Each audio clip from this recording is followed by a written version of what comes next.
Right, what's good, everybody? How you doing? What's up, Gyro? My body's ready. Hope everyone is having a great day. I hope that for everybody as well. Currently, day's not going so bad, right? Like, I do get to announce that I got a sweet new job starting next month, so that's always exciting. And honestly, was kind of needed, so, phew, right? But super good news all around. And speaking of good news, we've got Patreon user Chris has submitted a deck tech to be redeemed once a month for all of the patrons at a certain level, and he's done that. So we are going to talk about his Azorius list featuring Curious Obsession. So this is a list that I've been talking about on and off for a while, right? And I have been meaning to play more Azorius anyway, so this is a pretty good time to start talking about this deck, especially since we finally have access to a Darker Wastes. So Chris sent in a pretty detailed email, which is exactly what I wanted, because we now know exactly what Chris is looking to build, what he has access to, what he's building from, and what his metagame even looks like. So very, very detailed, and that was perfect because that gives us basically maximum ability to tune his deck for the environment he's actually going to be playing in. So I actively super love that. And Chris, whenever you watch this, I hope that this is going to be to your satisfaction. So let's talk about the list that he's actually got going on first. Here, we've got a 22 land list with 4 copies of Curious Obsession, and that's basically the same that I was playing a while ago. Actually, I think this is card for card list that I was playing, including the 2 of Lantern Bearers. So we've got 4 Glacial Fortresses to go with 4 Hallowed Fountains and 8 Basic Islands. We've got 1 each of Otawara and Iganjo, that's right up here, and then 4 copies of Hengegate Pathway. So it's going to be a really streamlined list, and there's 4 Glacial Fortresses, which can be very easily subbed out for 4 copies of a Darker Wastes. Since we're going to be playing 4 Hallowed Fountains and 4 Darker Wastes, I guess, going forward, we do need to take caution with the life total. To acknowledge that, Chris's sideboard has 4 copies of Portable Hole and 2 copies of Knockout Blow, so that he has a little bit less of a hard time with Mono Red. So the first thing we want to find out is, what is he actually looking to fight? And he tells us exactly that already, which is perfect. So, from what I've seen, my local meta consists of the following pretty consistently. 1 Mono Blue Spirits, 1 Rakdos Sacrifice, 1 Orzhov Doom Foretold, 1 Mono Red Aggro with Embercleave, and 1 Mono White Humans. The following decks show up occasionally. A Mono White Control, Mono Green Devotion, Mono Red Burn, I think some sort of Mono Red deck, and a second Mono Blue Spirits. And then there are a few players that have large collections and tend to play different decks each week. And these are going to be Blue White Control, Grease Fang, Is It Phoenix, and a few other players that he hasn't necessarily seen or played against. So there's going to be a relatively wide, I guess, spread of players that he could be playing against at really any point in time. And some of the aggressive decks, the Mono Red deck and the Mono White deck, will help to punish the life total. I thought a Darker Waste would go over Pathways instead of over Glacial Fortresses. I would definitely agree with that if you were playing a list that wanted to specifically play like Watcher of the Spheres and not like Curious Obsession.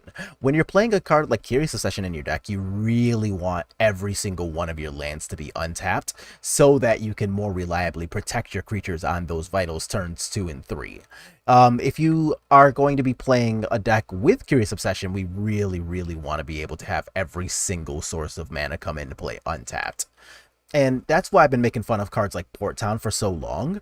But if you're playing a bit of a slower list, right? Like say you're not playing these 6 slots at all, and instead you're playing like 4 copies of Watcher of the Spheres plus 2 Lofty Denials in the main, that's where I would definitely say to play a Darker Wastes in the main, because, you know, you don't have to necessarily worry so much about that turn 1/turn 2 being completely untapped. Like, you can get away with a tapped land on turn 1 a lot more often if you're not trying to play so many 1-drops. But let's see. So now that we know what decks we're facing, he's got a bunch of sideboard options listed as well.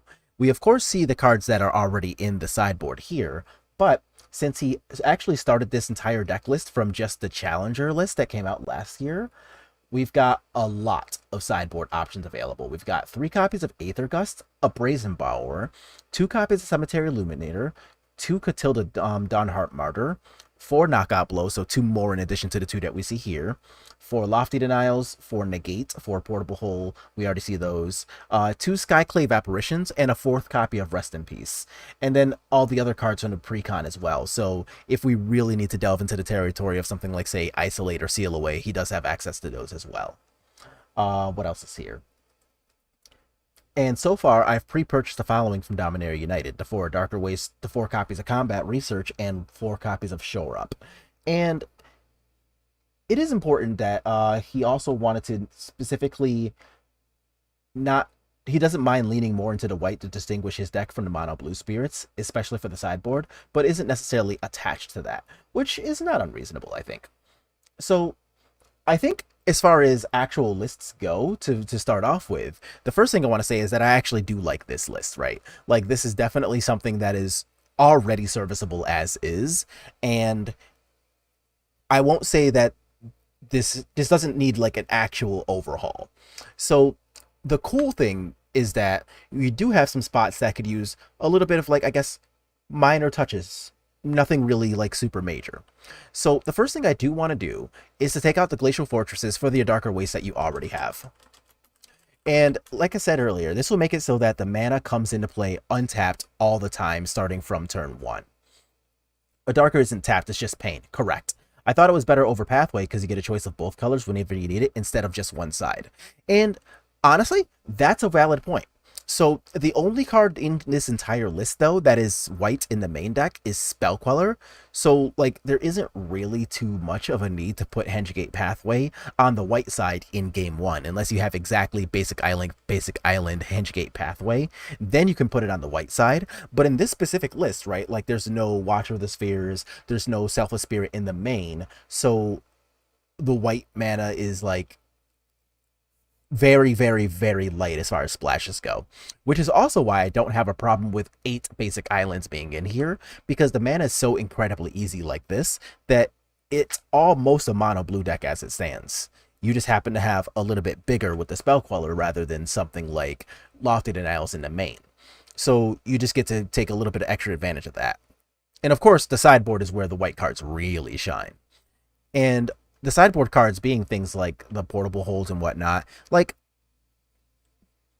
yeah, okay, for sure. But no, that's totally a reasonable point to bring up, though. Like, if this deck was a lot more base white, then I would want, you know, fewer basic islands and more sources that produce white. Like, even Glacial Fortress, like, as a 1 or a 2 of, or even like Mana Confluence again. But we do want to, of course, be careful about the life total. So another thing that I want to note here is, I guess in the sideboard spot, remember from the decks that we actually listed, right? Like the ones that you actually do see all the time, Opposing Spirits decks, Rakdos Sacrifice, Doom Foretold, Mono Red, Mono White. Almost none of those decks actually use sweepers, with the exception of sometimes the Doom Foretold deck. So the fact that Selfless Spirit is in this sideboard, I don't know that this is really necessary unless you see those blue-white control players start popping up in real force, right? With the metagame that you currently are facing against, fighting against sweepers doesn't necessarily sound like something you really need to be taking too much account for. So I would actually take these 2 out and instead play a few more cards that are going to either serve close to the same purpose, which is another spot for blue-white control, or spots that serve multiple purposes. And I think I'm going to err towards multiple purposes in this specific list, right? Because we already noted that this spot is basically exactly for blue-white control. And to that end, I think I would actually take these out and play 2 copies of Mystical Dispute. So if you're going to be playing against blue-white control, the Mystical Dispute already hits a lot of their cards, right? Like, it hits the Teferi, hits the Narsets, it hits like Yorion itself. There's a lot of white in the sideboard. Pathway would be beneficial to choose when you need the type of mana at the time. Yeah, right. That's why we don't want to take out the Hengegate Pathways, because, like, in the main deck in game 1, these are basically going to function like extra basic islands. But when you really want access to these sideboard cards, especially against those aggressive matchups, you really want access to painless white.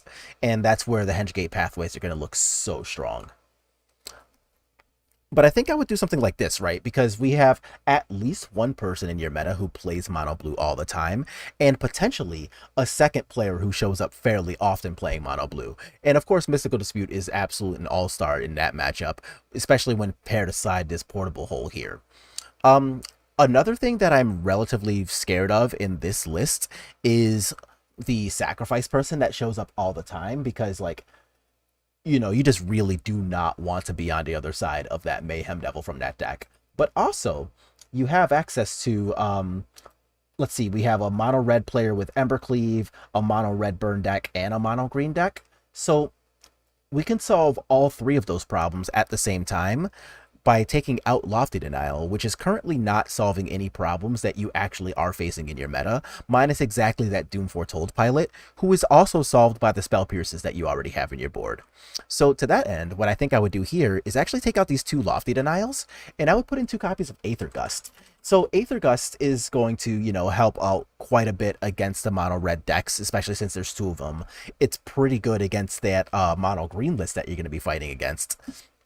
And it also helps solve the problem of Mayhem Devil resolving, or if it's already on the table, either way. So while these changes are relatively minimal, I think this is what I would do with your specific list against the environment that you're actually playing in. So now, against the mono red decks, you have a lot of things to be able to say and do. Like, you have 4 potable holes and 2 knockout blows and 2 Aether Gusts. So you have a lot of ways to help make sure that you're able to help deal with those smaller, low to the ground creatures. And would Unlicensed Hearse be better for him over Rest in Peace so he doesn't need to be so white reliant? That is an option for sure. So if we end up fighting something like a Phoenix that he doesn't even necessarily, that doesn't even necessarily show up in his area all the time. We're not necessarily fighting against any, like, Grease Fangs because that was in the question mark pile as well. So Unlicensed Hearse is good, clearly. Like, I'm actually playing it today in our Bant list. Like, Unlicensed Hearse is a very, very strong magic card. But Rest in Peace is also acceptable. So it's not necessarily like you need Unlicensed Hearse over Rest in Peace. And I would argue against, like, Rest in Peace actually being stronger against Treasure Cruise decks anyway. So if any of those high budget players end up showing up with, like, Is It Phoenix or any of, like, the Jeskai Ascendancy decks, any of the other decks that really, really are trying to turbo out Treasure Cruise, then Rest in Peace is better than Unlicensed Hearse against those anyway, because, like, you don't have to pick and choose when you hit the graveyard. The graveyard is just hit. So it is definitely a change that is to be considered, but I won't go so far as to say that it is necessary or even optimal. Like, Rest in Peace is a very, very strong hate card for the matchups where you want it. I happen to like playing the Unlicensed Hearse in a deck like Bant because you can basically always guarantee that you have 2 power to, like, crew it up and kill your opponent.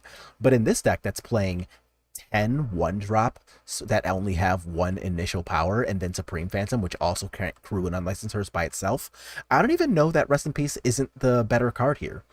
So, and another thing, that's actually a second good point too. So specifically being white reliant, in the matchups where you really want Rest in Peace, none of those decks, when Rest in Peace resolved, actually threaten your life total. So the fact that a Darker Waste and Hallowed Fountain do you pain is completely irrelevant in the matchups where you actually want Rest in Peace. For example, the Arclight Phoenix matchup, if you're playing Rest in Peace, how the hell are they threatening your life total? You're going to be at like 16 when you cast Rest in Peace most of the time, if not higher. The same kind of goes for...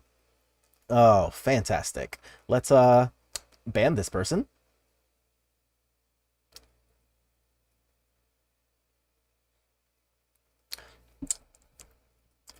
All right, goodbye, sweet robot. So the fact that Rest in Peace is a white mana here is not exactly the biggest pain in the ass, because 13 of your 22 sources make white anyway, and none of those matchups where you actually want Rest in Peace, including Greasefang, actually pressure your life total when you have a Rest in Peace on the table. The worst thing that Abzan Greasefang can do to you when you have Rest in Peace on the table is sometimes get to resolve in a Seeker's Chariot that you're not scared of on its own. So, like, okay. So I don't think that I would necessarily worry too much about that part either. And then Cerulean Drake, if you are really worried about the mono red matchup, is totally acceptable to put in over either the Knockout Blow or the Aether Gust, and I don't hate that either. For like a much more strong hate card, specifically Cerulean Drake is I think a little worse than both Knockout Blow and Aether Gust against the Ember Cleave version of the deck, which is why I didn't want to put it into this list. So the fact that Embercleave gives you trample means that Cerulean Drake isn't actually an effective blocker against that version of the deck, and that's the one that shows up to Chris's meta all the time. If the burn version of the deck, like say the old red-white list with Boros Charm, if that was the list that Chris was facing against a lot more often, then for sure I would say 100% play Cerulean Drake over the Knockout Blow in that list, because it's not like you're trying to play around Embercleave or attackers or anything like that. You're not actually putting a you're not putting the equipment or the creature that's attacking with it back on top of the deck. You're just trying to block one thing that never tramples, like say a Monastery Swiftspear or a Soulscar Mage. If the mono red player that is playing Embercleave goes back to the regular burn style of list, then I would definitely say to take out either I would say to take out the Knockout Blows for the Cerulean Drakes. But that's not the version of the deck that he's going to be playing against. He's playing against a heavy trample list. The other thing about the mono red decks too is if you see more than the two pilots show up, then I would also for sure be all about making sure you're able to kind of circumvent that by playing the Cerulean Drakes there too. So if you do see like, I don't know, maybe 3 or 4 people play the non-Embercleave version of the deck, then by all means, Cerulean Drake is a stronger card against the non-Embercleave version of the deck than this is. But against the Embercleave version, I really want cards like Knockout Blow and Aether Gust so that you can just like get rid of the attacker rather than having it trample over you when the Embercleave is equipped. So I hope that's a satisfactory answer there. So what else do we have going on here? And then a few others that I haven't played against or seen play yet. And I think that's where the more generic answers, like the spell pierces that you have in your board, are going to end up shining as well, where like you just don't necessarily know what you're going to be playing against. So for example, if you're playing against something like, I don't know, Niv to Light, where they just are trying to cast like a 5-drop sorcery like Bring to Light, then the spell pierces that are in your board, these cards that are generically good, I think that's where these cards are going to shine and be pretty excellent. You can also choose to play Lofty Denial over these spell pierces, and that'll give you additional game against cards resolving like Mayhem Devil. But of course that comes at the expense of playing that rather than Spell Pierce, which is much, much better against the Rakdos mid-range decks that will be trying to kill your creatures in response to you casting Curious Obsession. So since there are no Rakdos players on your specific list, maybe the Lofty Denials would be better than the Spell Pierce, but I actually do like Spell Pierce against the red decks too. Like, there's a lot of stuff, so kind of pick and choose there. I'm driving right now. Does he have the channel lands? Yes, there is one Iganjo and one Otawara here. Also, what's up? So yeah, no, there is definitely an Iganjo, there is definitely an Otawara here, so I'm pretty happy about seeing both of those in here. And then, what else do we have in here?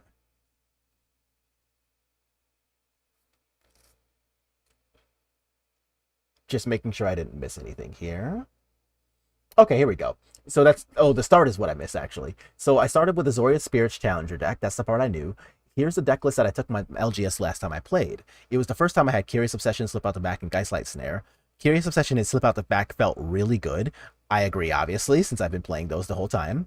I never actually drew the Geistlight Snare, though, but I do like having the Counterspell Options main deck. I'm still learning the general rules, play patterns, and what I need to play around and counter, but I am really enjoying Blue-White Spirits. I feel like a lot of my games were winnable, but I had some rules/sequencing problems that cost me. And that's actually a really good point to bring up, too, because even though Spirits is known for doing basically one or two things, right? Like you establish some flying creatures, and even though they're underpowered, flying is a very good mechanic. You counter some spells along the way, and then you just win the game while making sure your opponent doesn't get to participate in combat. That's the general idea behind playing Spirits, but actually doing so in practice takes a crap ton of format knowledge. Because when you're actually attacking with a creature, right? Like, How do I know I'm not taking more damage back on the way back? Should I be holding the creature up for Shacklegeist rather than attacking with it? Which spells do I counter? When can I safely play Curious Obsession? There's a lot of questions that do actually go into playing the deck that aren't necessarily obvious until you have a lot of experience with the deck. So the fact that you already know that you're potentially throwing some games by simply not knowing everything yet, that's okay, because you only go up from there. Like you only get to learn how to go up from there, which I think is fairly excellent, especially when you do have some really powerful interactions, right? Like you get to draw cards every single turn, and a Curious Obsession can look like Ancestral Recall sometimes. You have 1 mana counter spells, creatures that counter, things to say no to removal against the best deck in the format. So there's a lot of really good space for spirits to shine, and I'm glad that you're enjoying that part of the experience, because it is really, really rewarding when you do learn that. So this is going to be, I think, the final version of that list. And I think this is what I would play against your specific meta right now. And if you want to take out the Spell Pierces for Lofty Denials so that you have a different generically good answer in your sideboard alongside all of these incredibly specific answers, I certainly don't mind that either. But as it stands, I think I like this version of the deck when we consider Dominaria United cards. You can also take out like 1 Lantern Bearer for 1 combat research if you want to have your deck just be a little bit more redundant in the enchantment area, but that's not necessary. That's just a thing that you have the ability to do since you already have the combat researches. But that's going to be it for Chris's list. I hope success comes your way. And as always, and this is applicable to everybody who has Patreon, feel free to message me basically at any time asking for like advice, or even just like keeping me up with the versions of your deck, right? Like if you make changes that I recommend or changes that you just have a gut feeling about, I still want to hear about them. Like, let me know that you're doing well. Spirits are the best. Hashtag no bullshit. That is not wrong. And speaking of which, we're going to be playing a little bit of Bant today. So now we're going to slide over to the list that I will be piloting in not too long. And this, of course, is going to be Bant Spirits, and it's going to be relatively inspired by the Brazilian experts who've been playing this archetype for the last, well, while, and they've been having a lot of success with it. So this is going to be a relatively stock main deck. We've got 23 lands with 4 Botanical Sanctum, 4 Bark Channel Pathways, 4 Branch Loft Pathways, and then 1 Mana Confluence as our green sources. We don't really need to go ultra heavy on the green, and thanks to a lot of pathways, sanctum, stuff like that, we don't need to go super hard on Painlands either. So we're not going to be playing any copies of a Darker Wastes here. The mana is already incredibly easy for the most part. We do want to specifically make sure that we have double white on turn 3 for Skyclave Apparition, but other than that, we really don't need to make too many concessions to make the mana work here. The outliers here are going to be 2 copies of Lofty Denial in the main, because I, of course, like counter spells, everybody knows that, but also just like generically good answers to things like the Mayhem Devils that we discussed previously that can give us some real problems without resolving a Collected Company. I think it's going to be like a good tool to have, but I don't think this is going to be a deck that wants 4 Lofty Denials. If I wanted to play a deck with 4 main deck counter spells, I would just play mono blue. But this isn't really trying to perform that function. This is trying to perform a really powerful function of just having like Supreme Phantoms, Empyrean Eagles, and Spell Quellers to help manage spells, provide big bodies, and do things like attacking in the air for 1,000,000 points of damage that mono blue doesn't necessarily get to do. Mono blue's job is to be a lot more low to the ground. This deck is going to quite literally go over the top. In our sideboard, we've got 4 Portable Hole, 3 copies of Extraction Specialists, and this is a card that I actually got to speak with MTG Ectoplasm, I see you in the chat here, a little bit at length on why it's good in Bant Spirits. So anytime you're fighting against a deck that's playing a bunch of sweepers, and you want to, have the sweeper resolve, and then after that sweeper resolves, you get to Collect the Company. If a single Collect the Company hits an Extraction Specialist, your opponent has so many bodies on the table to deal with after they thought they had just dealt with your stuff that it's kind of ridiculous. Extraction Specialist is also pretty good just as a life-linking creature against red decks, as a body that produces another body against decks like Rakdos that want to removal you out of the game. it's a pretty sweet card in this list. A fourth copy of Skyclave Apparition lives here. We're playing 3 copies of Disdainful Stroke, and these mostly have Mono Green's name all over them. Unlike Chris's local metagame that doesn't really have a lot of Mono Green, the Magic Online meta will have a ton of these really powerful decks like Blue-White Control, like Niv to Light, like Mono Green, that are looking to play a bunch of spells that cost 4 or more, especially with the addition of Leyline Binding to the format. Leyline Binding is a 6-drop even if they pay only 1 for it, so a card like Disdainful Stroke is going to be able to help take care of that problem. Speaking of problem, a problem we're going to be presenting against all of these. Gotta support a fellow spirit lover? Hell yeah, I'd love to see it. We've got 2 copies of Ajani Sleeper Agent in here, and this is a card that I've been absolutely gushing about. And a large part of why I wanted to play Bant is because I want to play this card. So for anybody who hasn't gotten to read this thing yet, it's going to be 4 mana total, 1 green, white, and then a Phyrexian green/white. So you can pay 3 mana and 2 life if you want to cast this card. It comes in with 4 loyalty, but 2 loyalty if you pay it for 3 instead of 4. It's got a +1 where you just reveal the top card of your deck, and if it is a creature or a planeswalker, you put it into your hand. A lot like the first version of Domri Raid did. The second ability is going to be -3, and you put 3 +1/+1 counters on any number of creatures you control, and those creatures get vigilance.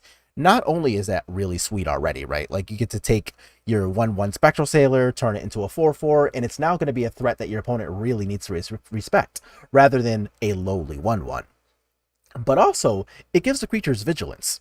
Normally, when you're playing with spirits, you have to like decide between attacking, blocking, and or tapping with Shacklegeist. But if your creatures have vigilance, you don't need to choose at all. You get to do everything. So that vigilance is sneakily very good in this archetype. And then the -6 is potentially relevant here, especially if you're paying 4 instead of 3. You get an emblem with whenever you cast a creature or planeswalker spells, target opponent gains 2 poison counters. And our deck has 31 creatures in the main, so that's going to come up fairly often. I don't know how often we'll actually get to ultimate this card, but if we do, it's going to be sweet. So that's going to be our Bant list. Relatively short and simple. And now that we know what's going to be going on in here, we're just going to be playing a 5-match league, same as always. And let's see if we can Coco some people out.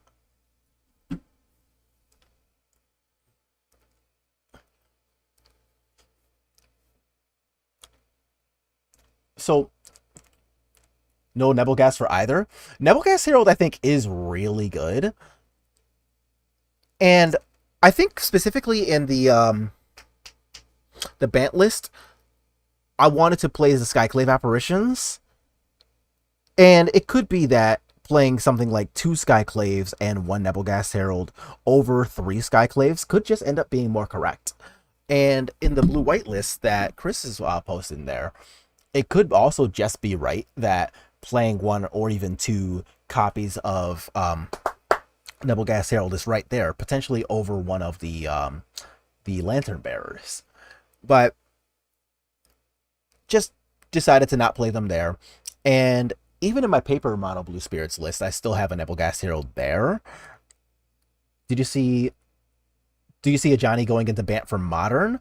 Modern, probably not, because like a lot of decks like Living End and such play Force Negation, and we really don't want to give them an excuse to use. Yeah, exactly. Like, I don't really want to give them an excuse to use Force Negation against a deck that's like mostly creatures. But also, I can't say that I really know what Bant people are doing right now anyway. So they play a Concealed Courtyard, which means probably Greasefang. Not sure. We'll find out. Either way, we're starting with our friend Mausoleum Wanderer, and we're going to just go from there. So are we Greasefang? Okay, yeah, so we're definitely Greasefang, which means this can counter like a Grizzly Salvage if I want it to. But first, I'm going to simply put out this Henchgate Pathway. Even though I have nothing to do with it, I want to bluff a Rattle Chains or something similar. Also playing Henchgate Grizzly Salvage. Okay, so I am going to do this here because I know that with the way my hand is currently set up, I can't do anything about a Greasefang on turn 3.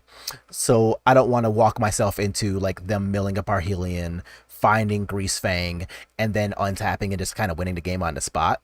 As it stands here, if they just cast a Greasefang, I can untap Skyclave Apparition it and at least try. And honestly, Rafine's Informant by itself is not really threatening, so I don't even mind the fact that I don't have a 2-drop here. I do mind this. But I can now untap, hold up Spell Queller, and kind of go from there. And to hide the fact that I have Collected Company, I'm going to play this and pay the 2 life. So this won't be so bad. So here, if my opponent just wants to like cast Greasefang and hope for the best, I do have double Spell Queller, and I'm kind of cool letting that rock. If my opponent doesn't cast anything here, then I will just play one of the Spell Quellers. Alright, so I'm going to play this just to establish a clock here. And I'm going to play my green land, so now they know I can play Collected Company. But I am a little bit past the point where I care about that. I want to hold up my Spell Queller, and if this finds a Rattle Chains, then I'll be very... that's fine. And if my Coco also finds a Rattle Chains, then I'll be pretty happy for that as well. So they do find a Greasefang off of the Grizzly Salvage. So if they want to cast that, I can just Spell Queller it, which is nice. And I will do exactly that. Hi, get the hell out of my face. And they do get a free attack in. Oh, you're zoomed on the bottom. You're right. I am. Back to Magic. Thank you.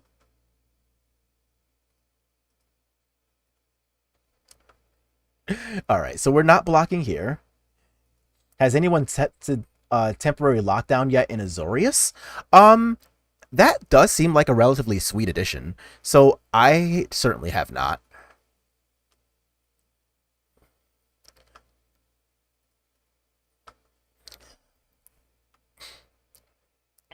Yeah, that seems like a thing that could potentially be really freaking cool.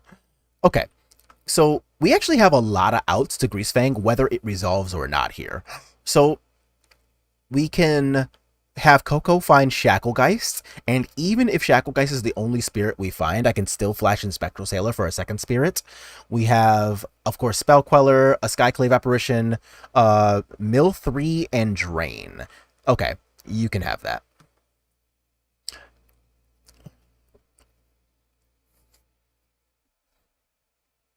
But yeah, I don't know about Ajani specifically in Modern. I just don't really think that's like a Modern power level card. I think it is pretty decent. I don't actually care about Spell Quellering this, but they have played their land. I almost hope I don't find a Spell Queller because I would rather draw it for something else, but if my Coco happens to find a Spell Queller, I would rather use it here than there.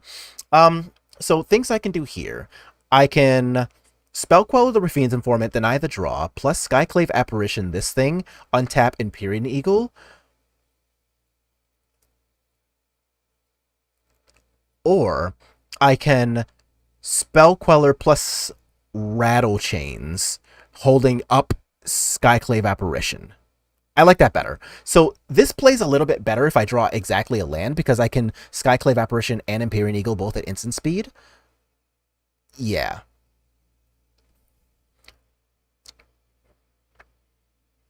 I don't know, Spell Queller, I guess. Okay, so now I get to deny them the loot. They've already played their land, so they don't have any other plays for the turn. I think we rattle. Yeah, because I want to enable this at instant speed against their next turn if they have another Greasefang to jam. So now they've seen 3 copies of my Spell Quellers, so they probably think this is relatively safe as far as draws go. And here I can just play the Spectral Sailor, untap. Dang it, tapped land. Alright. To be fair, I did ask for a land. I did not specify whether it was tapped or untapped, so I guess that's on... excuse me. So I guess that's on me. And I'm actually going to hold back the Spectral Sailor to block, because this is exactly double Witherbloom command mana, and I just don't really want to go to 4 if I don't have to, especially when I'm holding up lethal. Like, we just don't really need those problems.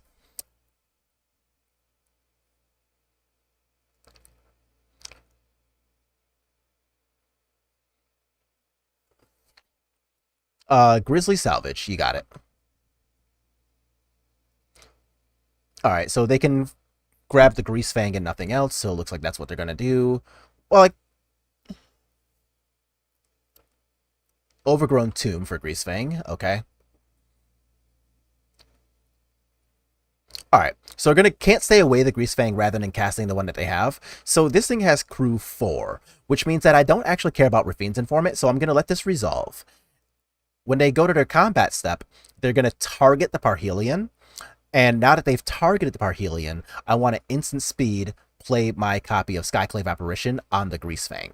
Since the 3-power Rafine's Informant can't crew it, the Parhelion's going to be really useless, and then it's still going to get bounced to their hand. Haha, sucks to suck. Alright, cool.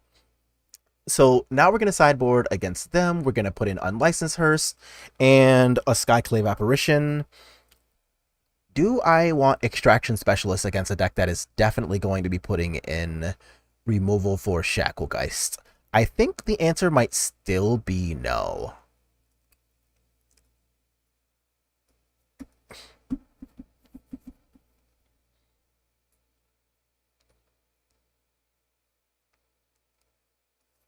Let's think about that.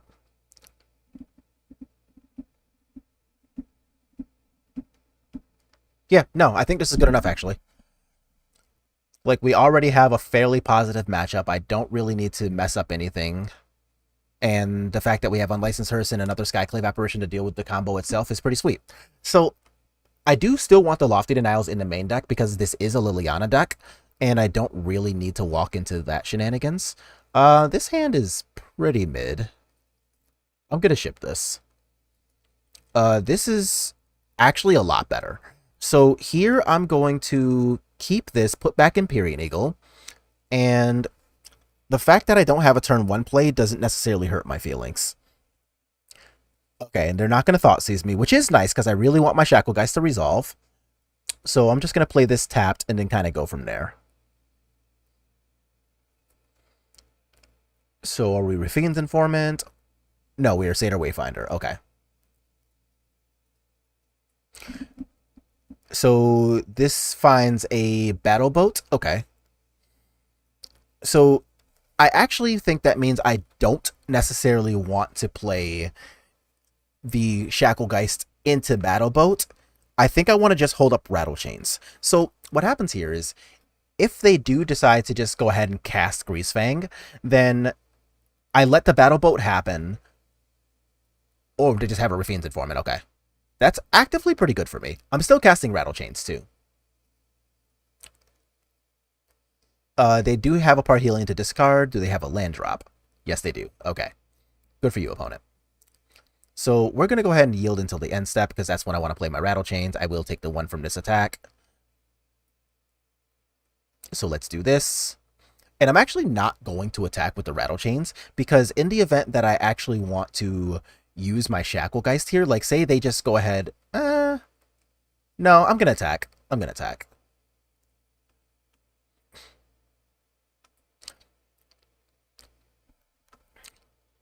So attacking like that potentially masks the fact that I have a Spell Queller in hand. So I will take this 4 and just let that rock. I'm not going to put in like Supreme Phantom to block the Wayfinder or anything just yet. But here, if they cast like a Greasefang post-combat to try to get me, you know, then I still have the Spell Queller, and that's okay. I can't stay away targeting Rafine's Informant. That is a target I don't mind using my Spell Queller on. So I want to use all of my mana this turn, especially since next turn I can still Shacklegeist plus Supreme Phantom and block the combo that way. Is this a Bant list from last week? It is very close. I choose to put in the 2 copies of Lofty Denial, and I swear to God, if this is like... Oh, never mind. So they can just kill this now. That's still fine?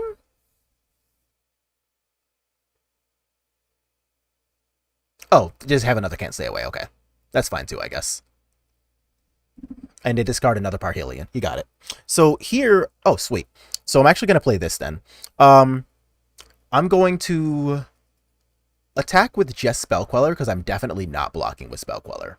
But here, I know that I have the option of either Coco or my 2/2-drops. And depending on what they do pre-combat will determine which of the 2 routes I want to play with. Queller time or Shackle on end step. Yeah, no. I definitely want to Queller the Can't Stay Away there because I want to make sure I use all my mana. Also, if they just jam Greasefang, I want to make sure that my Shacklegeist is hidden for as long as possible. Okay, so they don't do anything here, which means that I actually want to just use the Coco. But I don't want to use it until after they attack because I do intend to actually block. All right, so let's do this now. And if they get me with, I don't know, like a Liliana or something,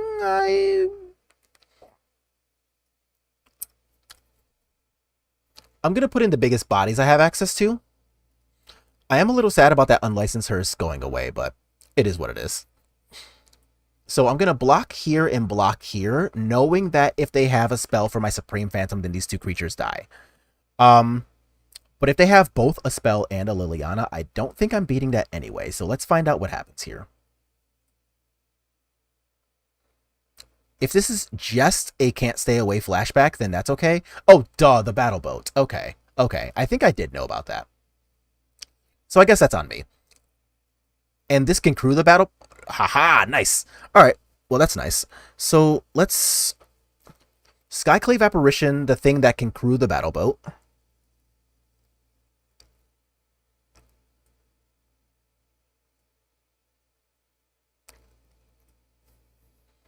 The chat is slightly delayed compared to the gameplay. Having Iganjo open is also great here if we're not pressured to Coco. Yeah, Iganjo is pretty freaking good. And that's why I obviously didn't play it like as a land in my earlier turns, even though it would have been nice to represent Devil White for this. Being able to use Iganjo potentially as a spell is just super insane-o. So let's get rid of this. And I'm going to play the Shacklegeist now as well. This way, if they do play something that can crew the Sky Sovereign, I can just tap it and not worry so much about that. So let's see what ends up happening here. I clearly don't appreciate like a removal spell on my Shacklegeist, but I don't think I can do anything about that anyway. If they play Liliana, I will sacrifice the Skyclave rather than something else. So how do I beat the line of exactly like Liliana plus creature? I currently don't know that I do. Witherbloom command, okay. So if they have two Witherbloom commands, then that's one way to get me.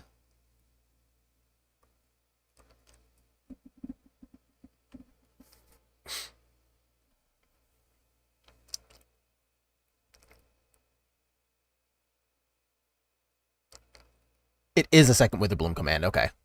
So they're going to do that. They get two land cards back.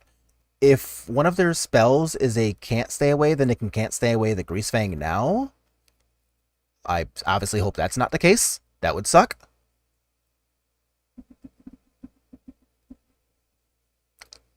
Okay. So I'm glad it was Vanishing Verse and not like an Abrupt Decay for this. But I'm still not necessarily happy about this because all they need now is to like resolve the other Can't Stay Away that's currently in their graveyard.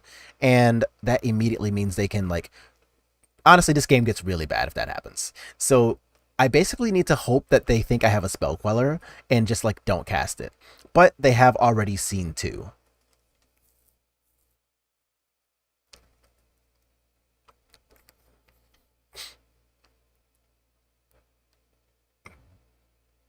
Okay.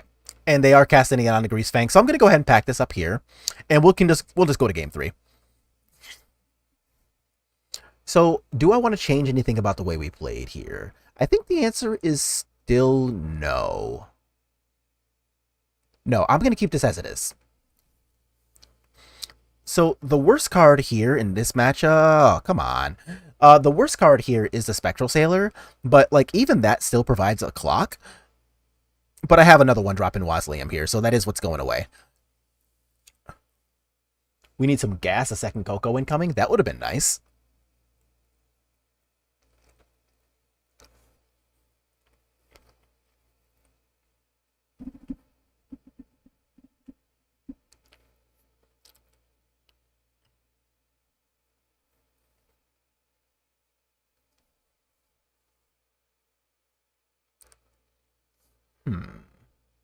Yeah, so here I get to put the Spectral Sailor back, and I have a relatively sweet curve of like Mausoleum Wanderer plus Shacklegeist plus Empyrean Eagle, and that certainly is good enough to keep up, especially since the Shacklegeist will be protected by the Wanderer, and I can put you on blue, since I don't have to worry about colors.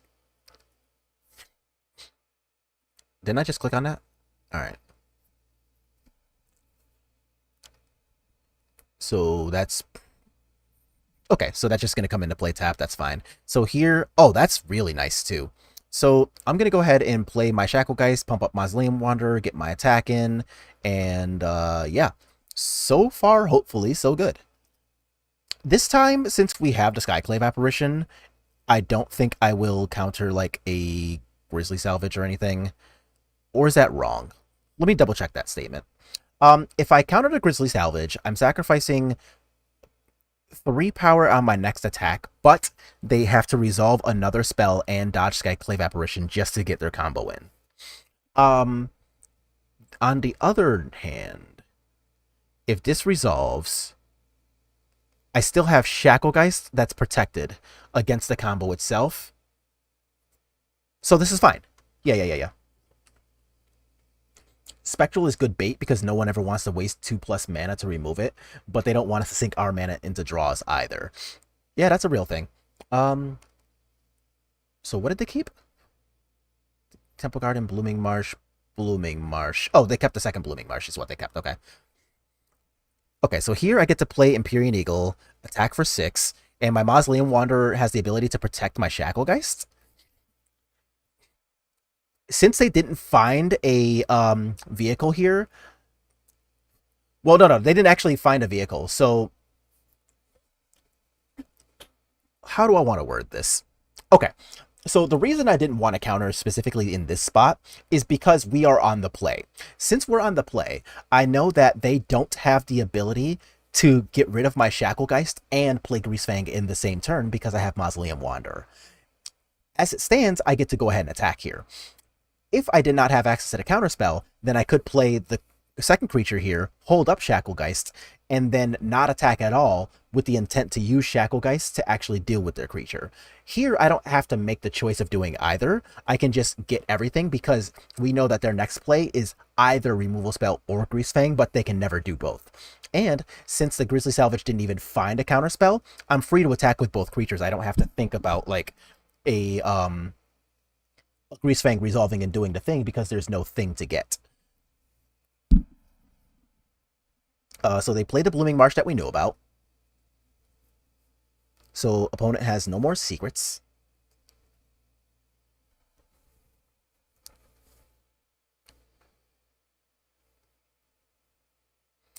So here, they can go ahead and like try to kill my Shacklegeist. That is totally an option they have available. Or they... Okay, what are we doing? Oh, yeah. So this is actually exactly what I was getting at, right? Like, they just don't have the ability to deal with this. What I could do also is I could play Supreme Phantom and attack for 4, 8, 9, 10, 11. They're at 12, so I'm not going to do that. Instead, I'm just going to get rid of their Greasefang and worry about as little as humanly possible.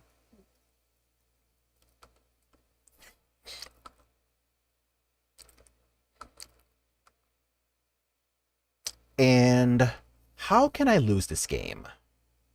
I can lose this game by them having exactly what? They can have removal for Mausoleum Wanderer. There is no equivalent to Unearth in this format, right? I don't know what they could have. I think the answer is nothing, but it's still free to play around it because I'm still on exactly a two-turn clock. So I'm going to hold up Shacklegeist with the Empyrean Eagle and the Skyclave Apparition. So I'm not going to mess around with that. So I'm going to do this attack for 6. Take them down to 6, which is still lethal on the table, especially with my Supreme Phantom. I assume there is no way to actually lose this game, but just in case, I will play around it.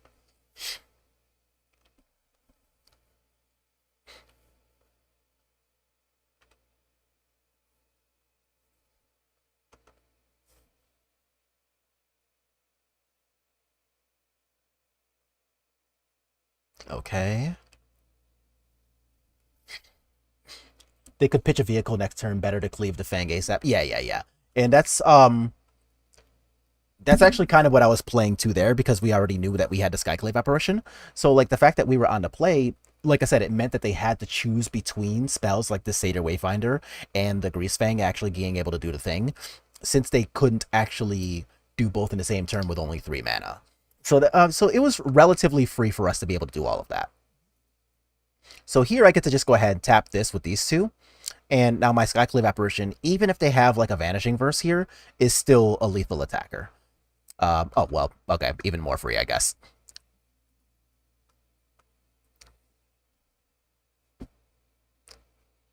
All right.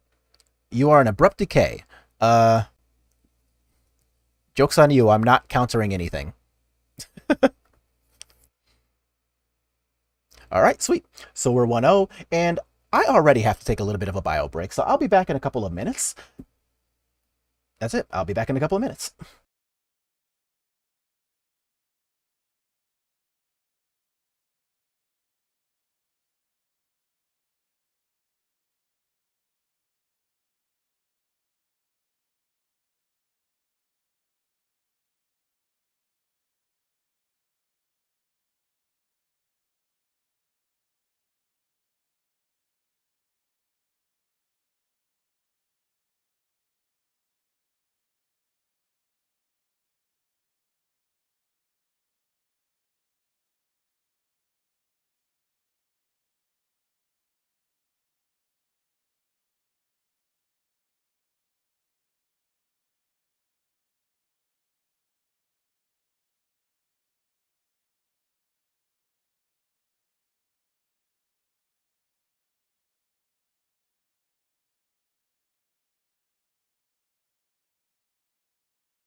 All right, and back.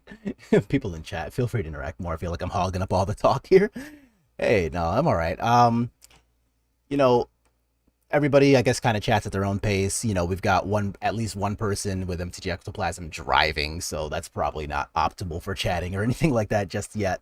So I don't know. I'm cool if everybody wants to just kind of do things at their own pace, kind of have fun, chill. That's really what we're doing here. We're just having a good time playing a version of this deck that I usually never play.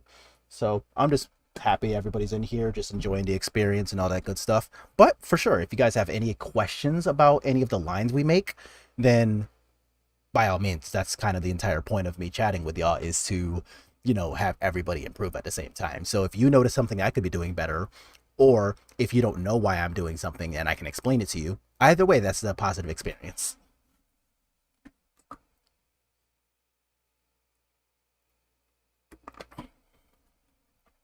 And also, giant jug of water. So if this is your reminder too, if you are not drinking enough water, while we are waiting for the next round, it's a great time to do so. So do that. Or as the lady says, hydrate or dihydrate. Oh, you know what? That's a thing that I should set up. I gotta learn how to set up the ability to have people redeem channel points on Twitch for things. Oh, which also reminds me, anybody who is currently watching either on here or on or either on Twitch or on YouTube, give me a couple seconds. I will update the deck command so that y'all can just go ahead and actually enter in !deck, and you'll be able to see the list that we're playing right now.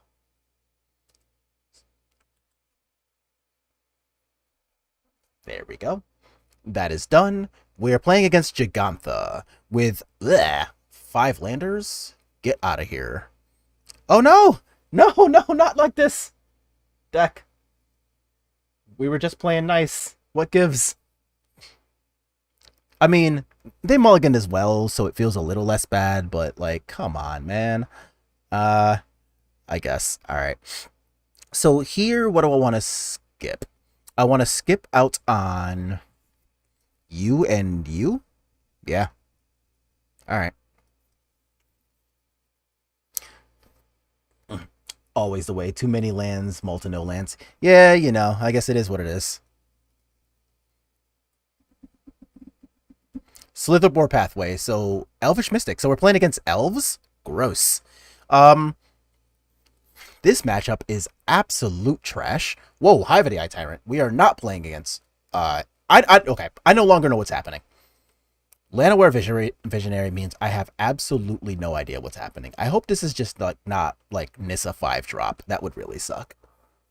So, opponent, if you're in the mood to play nice, don't play something like a complete haymaker like that. Mutavault. Chariot. That also counts as relatively not nice. Always, yeah, seriously, it is insane. I'm not blocking that. So, what can I do here? I can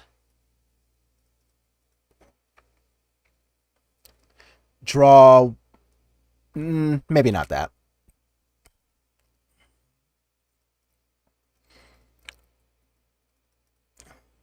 Shaman attack and all the 1-drops on one side. Elves splashes black. Yeah, that's why I thought it was elves until they played this as their second land. Elves does not play purely black lands.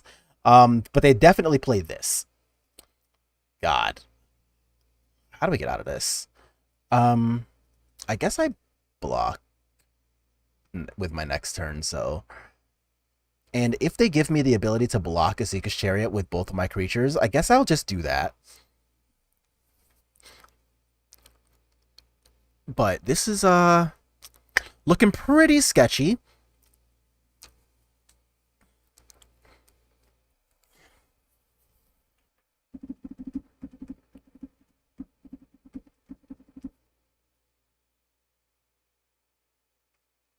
Shaman attack and all the 1-drops on the side. Yeah, Elves is one of those matchups that is absolutely miserable when we're on the draw, and even more so when we multi-5. But if any card can dig us out of it, it is Collected Company, so I'm not gonna like just auto scoop and go to game two. Like they already know what we're playing, so I might as well both get information out of them by prolonging the game as much as I can, and actually give myself a chance to get back into the game using the collect the company next turn. So here they can attack with all of these if they really want. Nope, they're just gonna make another cat. Okay. Which actually suggests that they might have another cat car if I block. I'm still gonna block, but that's what that screams to me at least. So I'm going to do this, and I am going to try to double block the cat car here, but this being a non-standard green-black list, they could just be playing like green-black good cards, right? Instead of like anything with a coherent theme. Hey, get in there. There we go. Excuse me. So they could just have another cat car with all this mana. Otherwise, they would have attacked with this as well. They could have chosen to not attack with this. Damn it. I hate being right. Okay. Unfortunate. And then we also have the lovely upside of our deck not cooperating too. Oh my god, how am I supposed to get out of this? I think we lost this one, y'all.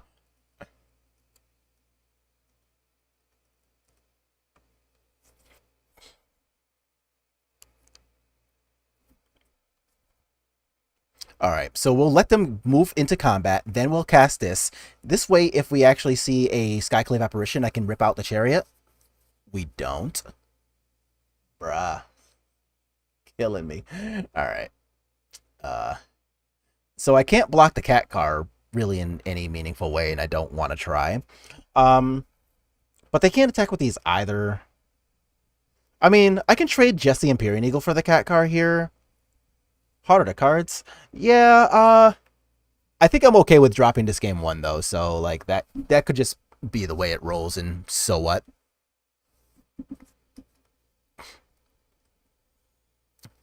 So what information do I get out of them having Gigantha?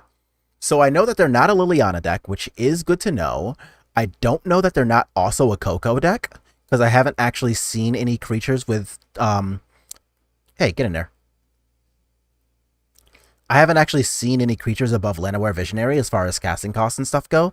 So this could be like some mishmash of just like good green-black cards. Sky Sovereign. Okay, so we are playing just a bunch of vehicles too. Okay, so I'm off it. So that'll be game one there. I saw just green and black cards, so I think I actually just want these and this and nothing else.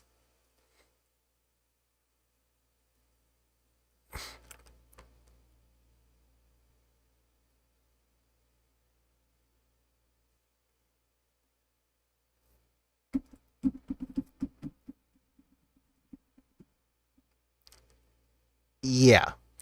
I haven't seen any white lands or lands that even could make white, so I don't think that I'm playing against like some weird version of Greasefang. I think it is just green-black decent cards.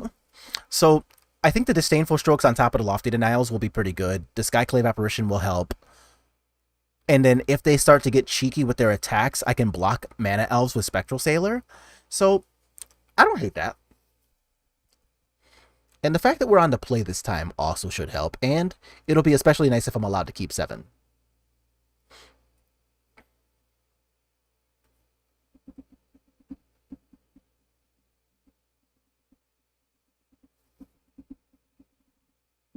Hmm.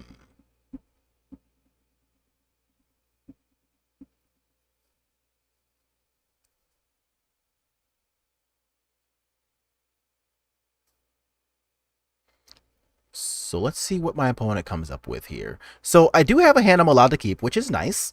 I've got a Disdainful Stroke. The Shacklegeist isn't bad. Double Supreme Phantom's okay. So let's put this into play tapped and then see what my opponent comes... Oh, no, no, no, no, no, no.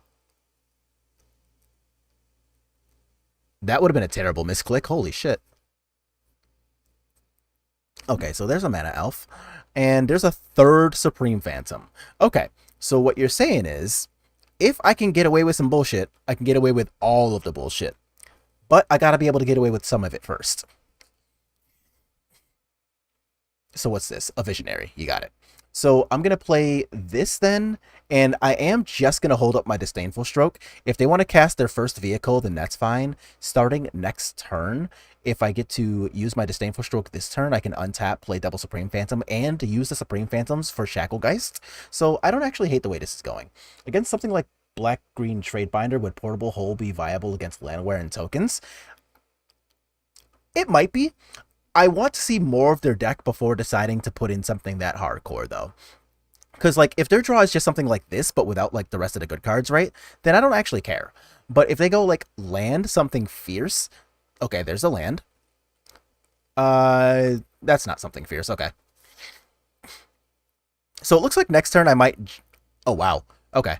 And I don't even have a Spell Queller to punish this Mutavault attack either. Damn it. I would 100% have flashed it in if I had it.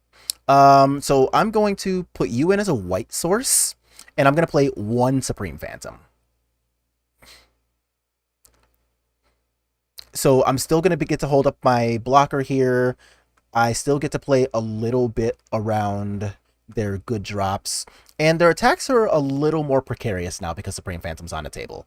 So all things considered, I think I'm mostly okay with this. If this is a fatal push... Okay, it's not. I was going to say, if that was a fatal push, then I guess I'm a little sad about that. But, like, I want to know more about their deck before making, like, a lot of sideboarding choices, right? Like, I'm hoping to get some more information out of this game. But currently, I think you're right, though. I think this might just be Black-Green Tradebinder. All right, what are we doing? So we currently have access to 6 mana, 7 if they play a land. And to be honest, it could just be anything. Like, I literally have no idea what my opponent's about to play next.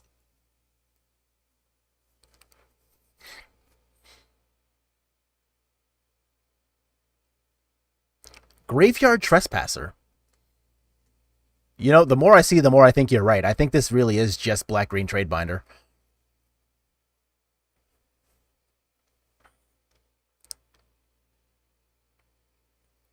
Boseiju, buying Jegantha. Okay. So Jegantha's a pretty good reason to go ahead and have a Disdainful Stroke. And ooh, that's nice. I guess I'm just going to attack with my Shacklegeist. Right? No, not right.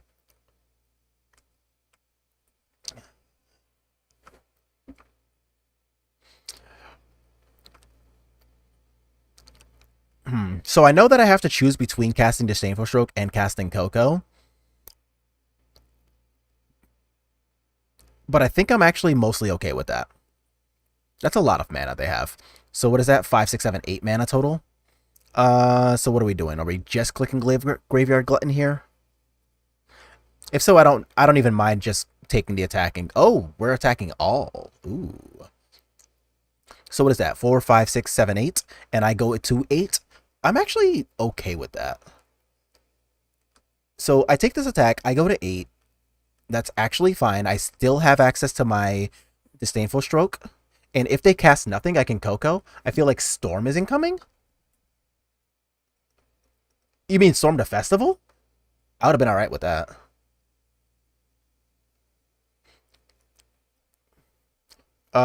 Spell Queller, Shacklegeist. Alright.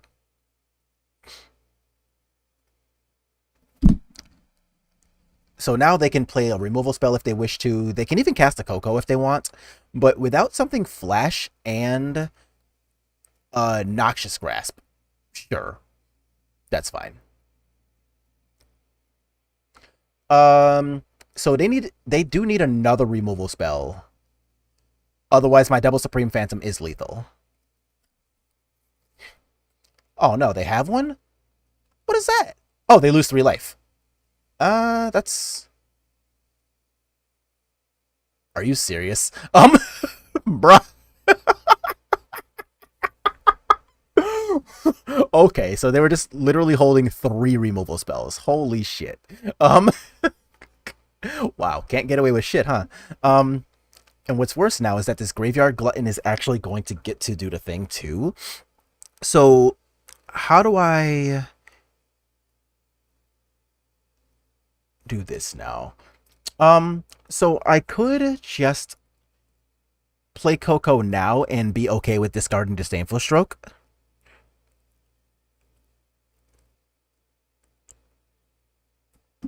Hmm.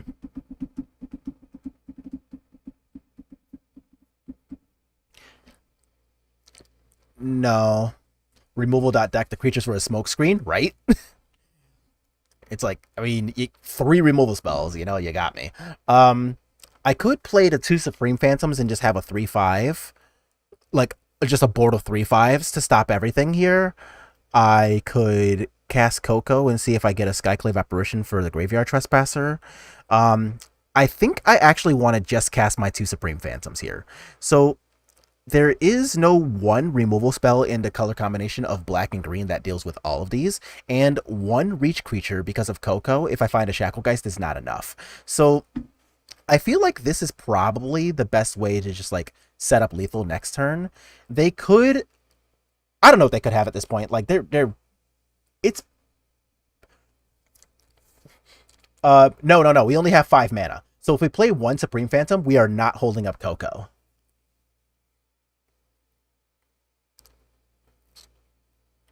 Remember, this is a day-night token. This is not a land. All right, sick. Okay, so now that I have a little bit of a better idea about what they're playing, and it really is just like black-green trade binder, I think I want less of these Disdainful Strokes and more of these extraction specialists. And this way, they're going to have to like fight a little bit on the ground front if they want to like play the kill your Shacklegeist, kill your stuff game. I think I also don't really want the Spectral Sailors here. Oh no, that's okay. That's okay. That's why I figured that's what happening over there. I'm like, he probably thinks that this is a what you call it. He probably just thinks that it is. I will put in 2 of these. I don't want to put in all 4.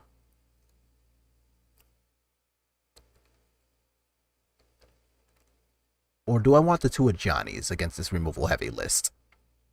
I don't think I want Ajani against this removal heavy list because they're playing so many mana elves that it's still relatively easy to attack them, or to attack the Ajani with like the Llanowar elves and crew. So I think I want the portable holes more, especially since I'm going to be on the draw here. So it could get a little sketchy out here.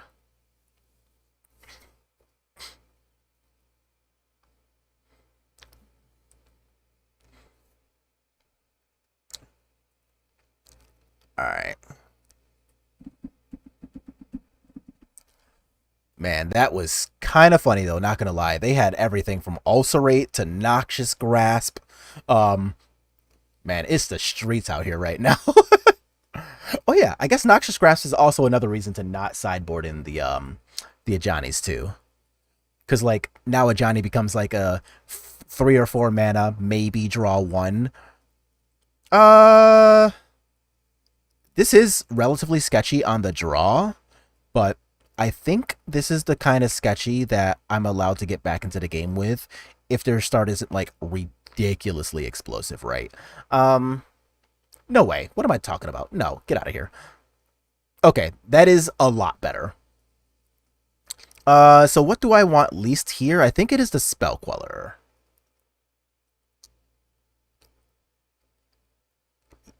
Yeah. Alright, let's see what they have. Overgrown Tomb, there's a Mana Elf. Okay. Okay, and we drew the other Lofty Denial, which actually isn't even that bad. So now, if they're just leaning on like a Llanowar Visionary to do the thing, then they're not going to be able to do that as strongly. If they just have like another Llanowar Elf, then so be it. Cheville, that's kind of cool, not going to lie. I'm going to play you as a land. I might want to counter like a Graveyard Trespasser here, but I also might want to play this as a white land for Skyclave Apparition, so I want to be able to make that choice a little later. Okay, that's fine. Are we productive or are we passing? We are productive, and I will counterspell this. Never let you know your next move, right? Okay, so I drew the Howler Fountain, which means that I hear. I think I just want to put this into play tapped, holding up either Rattle Chains or Lofty, and then next turn, if I have Rattle Chains in play, I can instant speed Skyclave Apparition without taking lands. Creature or planeswalkers only get bounty counters. They cannot put a bounty counter on my portable hold. Okay. They can still, like, Abrupt Decay this if they really care to, but, like, I don't think that's what's going to happen in this game. I also don't hate the idea of them just going, like, land Isika's Chariot and then I get to counterspell it. Like, that seems okay for me. But I would like to draw a little bit more gas. Like, Lord would be nice. What's this? That is buying a Gigantha. Okay. Also, the month of September, I don't know if anybody else here is living in an area that's really warm right now, but the number of goddamn mosquitoes that are getting in through the window where my AC is absolutely killing me. So let's go ahead here, get my attack on, and I think I want to simply pass. If they have a removal spell after they put the bounty counter on this, then I get to respond to the removal spell by flashing in Skyclave Apparition, since they won't get to draw a card or gain the life. So that is a thing that I know I have access to. I can also just, like, Lofty Denial something, but, like, let's see what happens. Ideally here, they just cast a freaking Gigantha. Like, that would be nice, and I can just counterspell it and move along with my life. But if they don't do anything, I'm not going to either. Like, passing for me is a lot better than passing for them. So now I have Shacklegeist, which is good. Instant Speed Skyclave is good. Lofty Denial is great. Unless this is Abrupt Decay. Then it's not great. Ulcerate. Okay. So I'm going to use my Skyclave Apparition. Get rid of Cheville so that they can't gain a life or draw the card.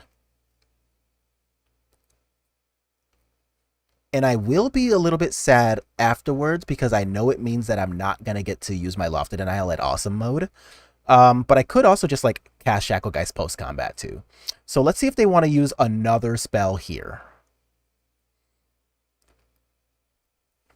Also of note, Ulcerate makes them lose 3 life, and I'm pretty okay with that.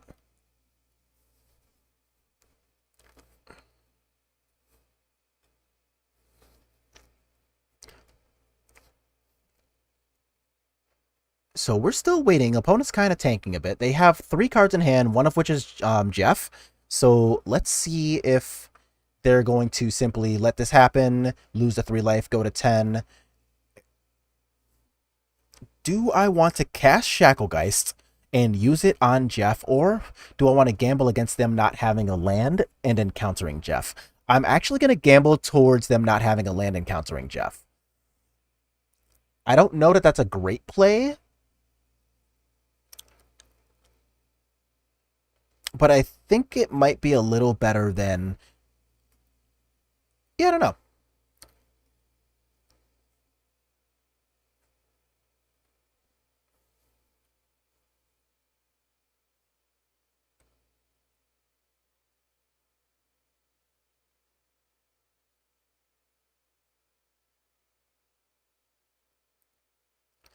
So this is one of those matchups where, like, you know, somebody's Bant lists were playing cards like Shaper Sanctuary, and this is one of those matchups where that card would shine so hard, but I really want them to just try to cast Jeff. Please just, like, cast Jeff. They have hand advantage? Well, of course they do. They're playing black-green. That's normal.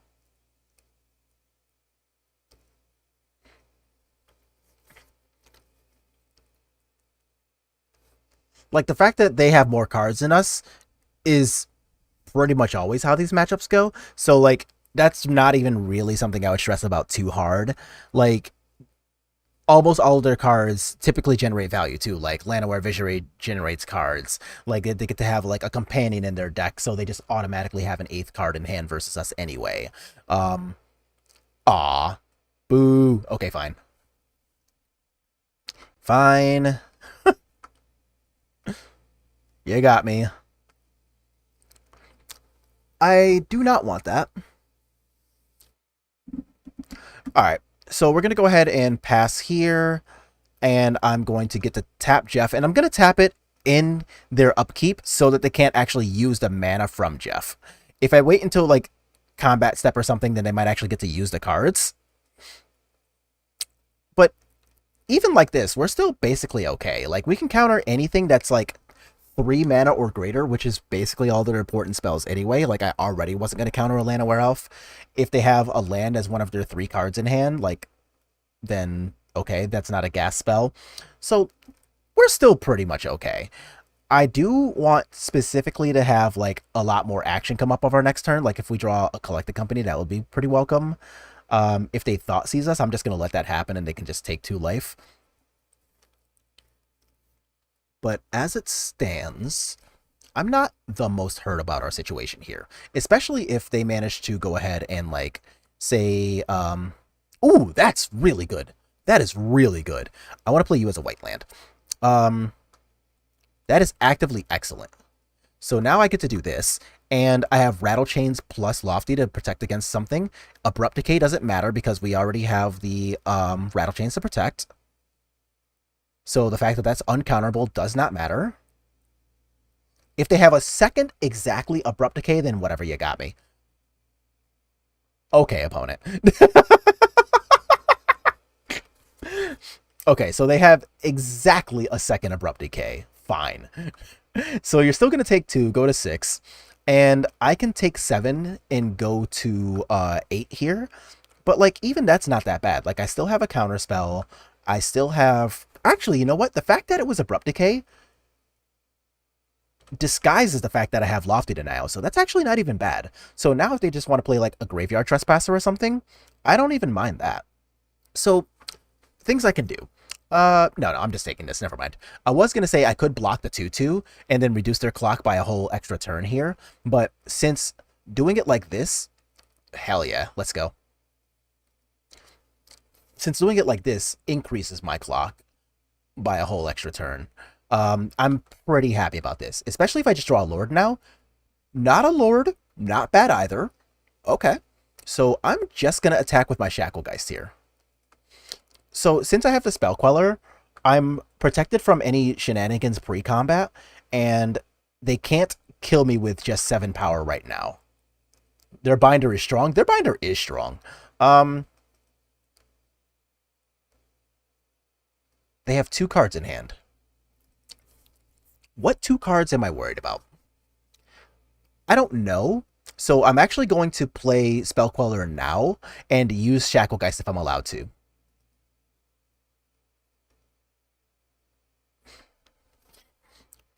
Sweet. All right, let's go. Cool. So we're 2-0. And you know what? I'm actually starving. So I'm going to make myself dinner. So we're definitely going to come back in about half an hour, so 6:15-ish my time, and play out the rest of these 3 matches. But I am absolutely starving, so I'm going to go ahead and make myself lunch. And when we are back, we're going to go ahead, play the other 3 matches of this league. And then obviously we'll get to talk a lot more, and we'll see how whatever else everybody else is doing in Pioneer right now goes, because that was kind of wild. Like, game 1, they went really big with their vehicles. Game 2, they went basically removal deck and played a lot like red black mid range. And in game 3, it was kind of like a mishmash of both. I gotta have some snacks nearby. Well, I'm in my apartment. I always have snacks nearby, but I want a meal. So I'm gonna go ahead and eat lunch, and I will see you in a little bit.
What's good, y'all?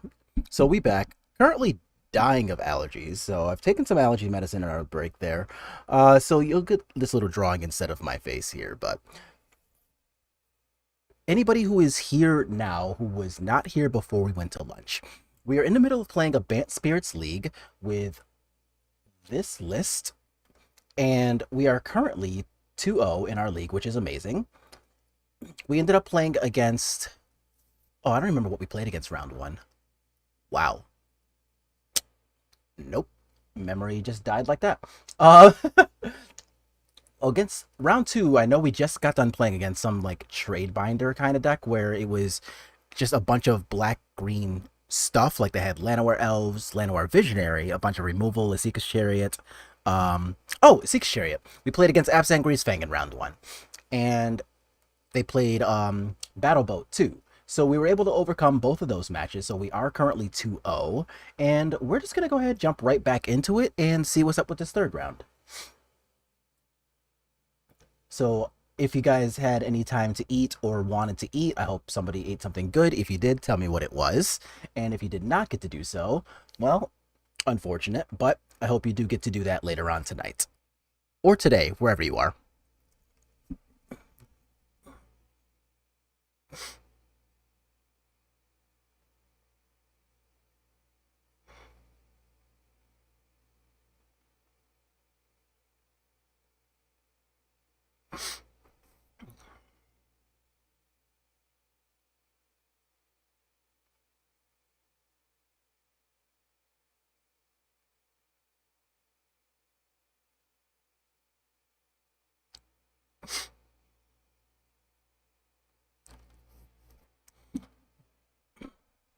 Oh yeah.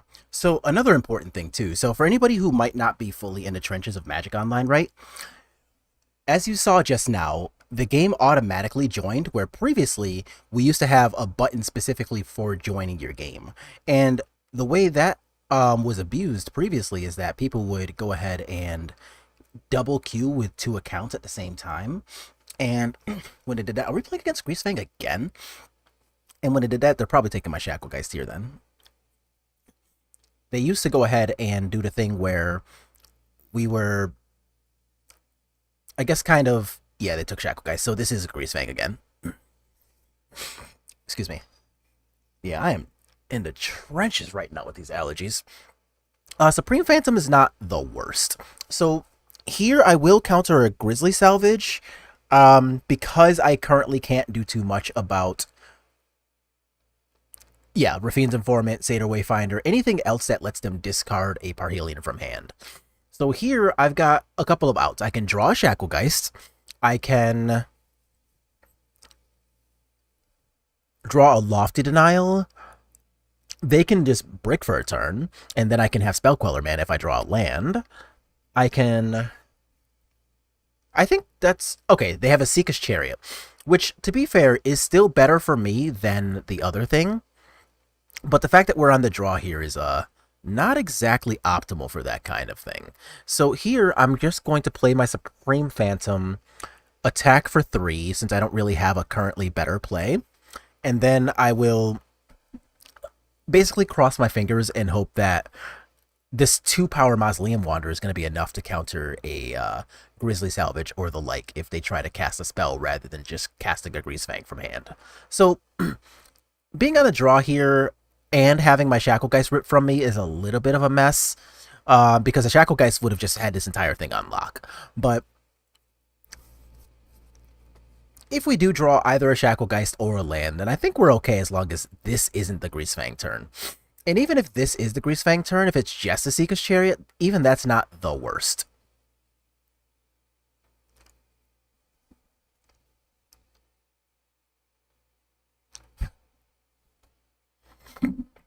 Okay, so there's a green land. So now what is the follow-up? Okay, well, I'm definitely not doing anything about that. And if they're not casting Greasefang pre-combat, then that's actually pretty good news for us, because this is probably just like another Rafine's Informant, like a setup turn, something similar. And I am super down for letting them have a setup turn as long as we draw a land.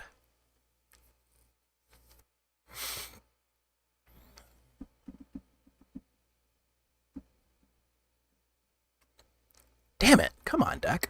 Killing me. Um, let's see. Do I cast my Supreme Combat pre-com or my Supreme Phantom pre-combat?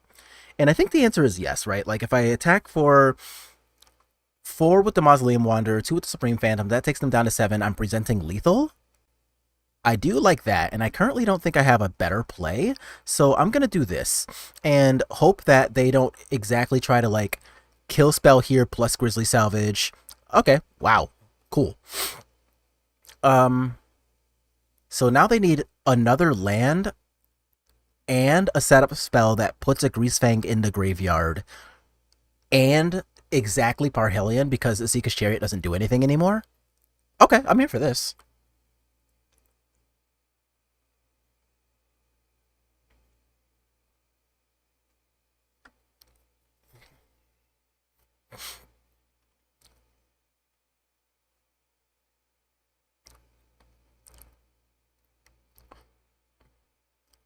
Witherbloom command is Draining Gain and then mill 3. I don't care. Yeah, that's fine. So they do go up to 9. They don't mill anything of consequence, which is nice.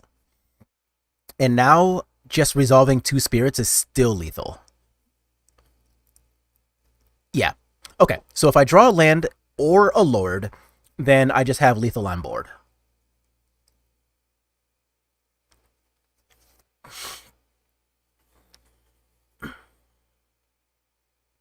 And if you want to... duh, I have a 2/4. Never mind. I was going to say, if you want to attack into my Supreme Phantom, I really don't care. Didn't they already play their land for the turn? They did, okay. Oh, they also must have realized... Oh, come on.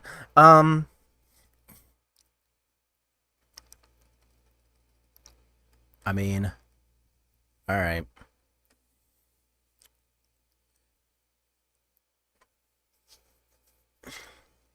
I guess I'm just going to play Mausoleum Wanderer, then take them down to 1. And doing that locks out shock lands, and it also provides me with 2 spells so that they can't, like, resolve the, say, Can't Stay Away that's in their graveyard right now, or do something else, like, relevant, like, I don't know, double, like, Grizzly Salvage plus Can't Stay Away, for example. Like, I have counter spells for both of those things. So that is a more than acceptable thing. If this is just a battle boat, I really don't care. It is just a battle boat. That's fine. So they can kill one of my Mausoleum Wanderers, but yeah, exactly. I was going to say, but then they can't do anything else, so that's nice. So once again, I am asking for your unlicensed hearse. I also want this Skyclave Apparition, and what did I take out last time? I think just Empyrean Eagles and Selfless Spirits. Like, that's kind of mid. This is pretty mid. Yeah, that's good enough.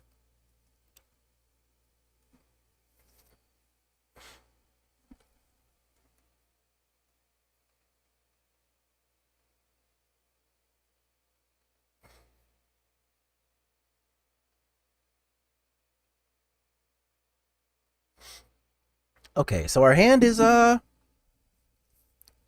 this is fine. This is fine. Like, almost anything I draw off the top is gonna just be a good draw because I have, like, a decent start to play with.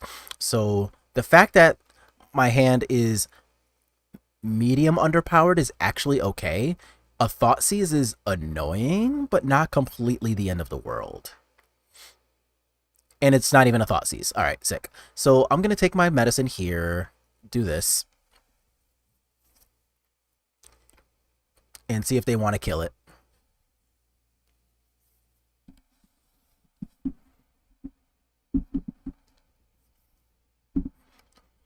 Okay, so no. Are we taking 2 and playing a creature? Are we playing a Grizzly Salvage that I can counter? What are we doing?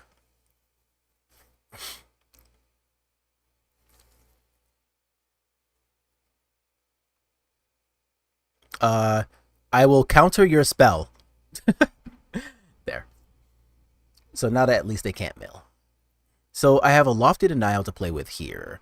I think I'm going to just play this as a white land and hold up my 2 Lofty Denials, knowing that next turn I can play Mana Confluence and hold up Lofty Denial.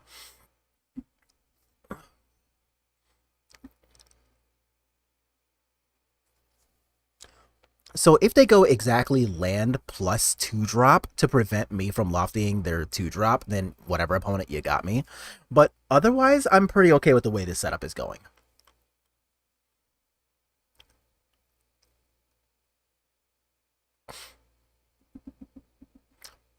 Mill 3 and Draining Gain, you can have that. So they did mill a Parhelion, which is good / annoying, but at the same time, I still have my 2 Lofty Denials here on a spell that wasn't really guaranteed to do much of anything, so I'm okay with that. And I think I will, okay, I was gonna say, I think I will actually counter a, okay, so that's clearly a Fatal Push, right? Alright.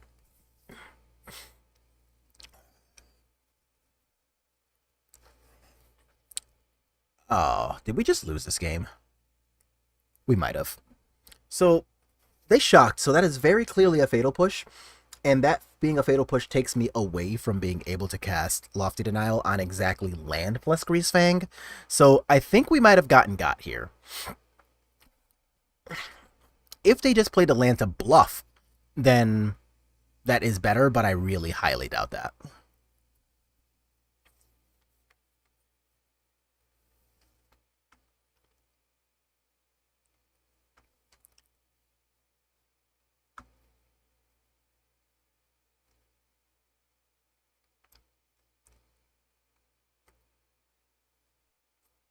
Yeah, it's dead. Alright, so if they have just a Greasefang and no land here, then I'm pretty happy to Lofty it, but I kind of need some gas.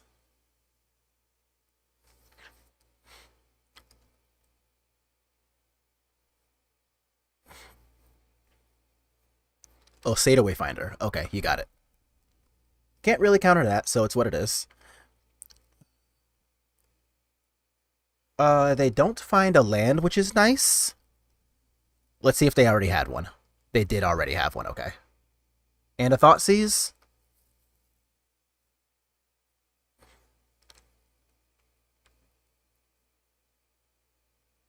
A Tassiger? Very nice. Not happening, but very nice.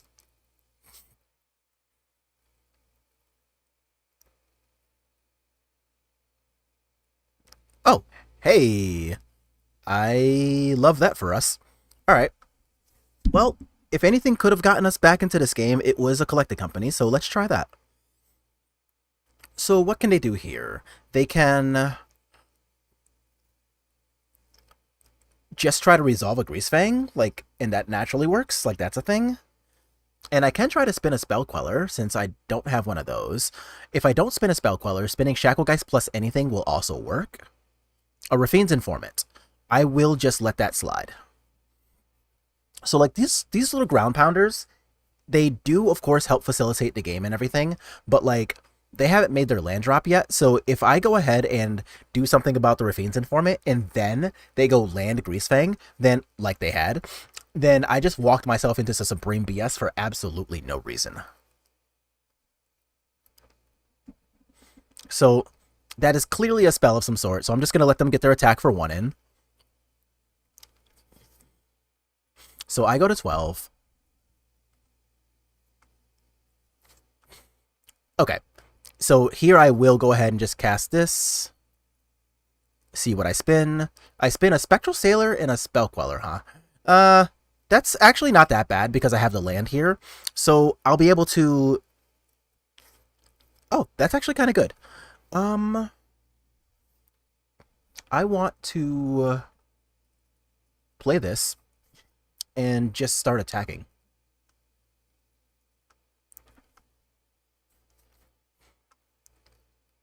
So I am a little worried about them just having, like, land plus... No, they need a lot of lands to make Greasefang resolvable, so that's not really a thing. I also want to draw land so that I can Spectral Sailor plus hold up Lofty Denial. Like, that would be pretty good for me. What is this? They're casting Can't Stay Away at Rafine's Informant. You can loot, that's fine. Okay. So they have one more card in their hand, and I can't stay away in the graveyard. Got it.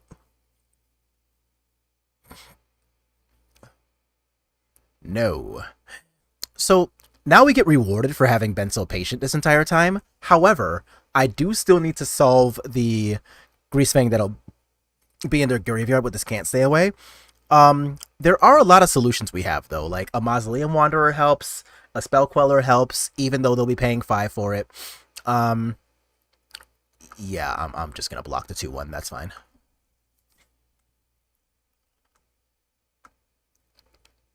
Like we do have a lot of outs, and a land actually almost counts as one, since I can go ahead and um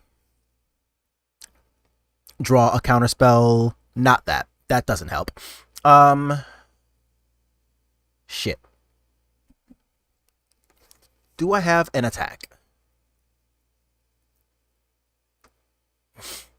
I think the answer might be no.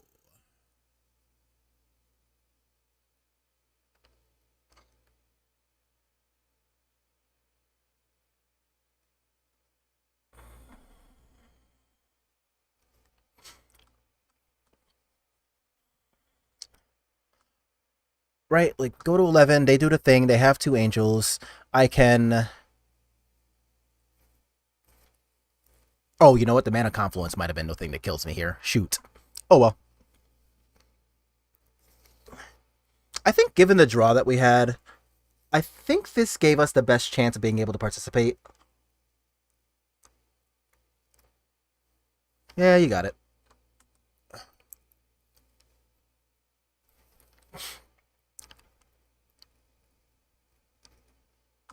Okay.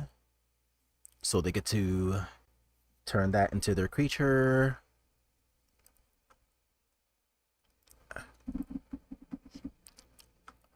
Unfortunately, no Shacklegeist. If they click attack all, then I do just die. Yeah, alright, you got it.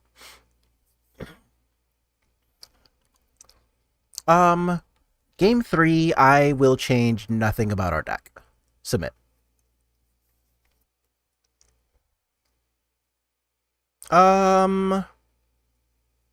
Yeah, alright. Like, obviously, like, the Unlicensed Hearse is pretty good, so if we don't get this Thoughtseize out of our hand, I'm pretty happy. And if we draw land for this Spell Queller into Coco, I'm still happy. So let's try this.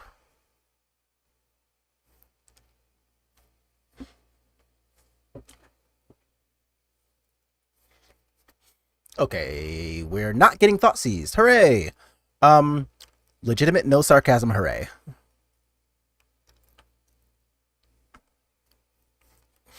So I still want lands, though. Like, Rattle Chains should not be the only other playable in my deck. If this is Abrupt Decay, then you got me. I guess Witherbloom Command technically does it too, right? Yeah. Alright.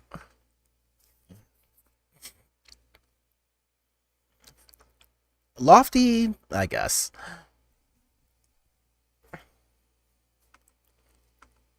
Oh, come on, deck.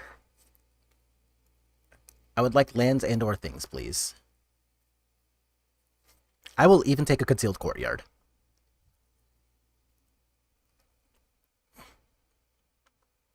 Okay. So I will just cast my Rattle Chains here. I do need to get a board established.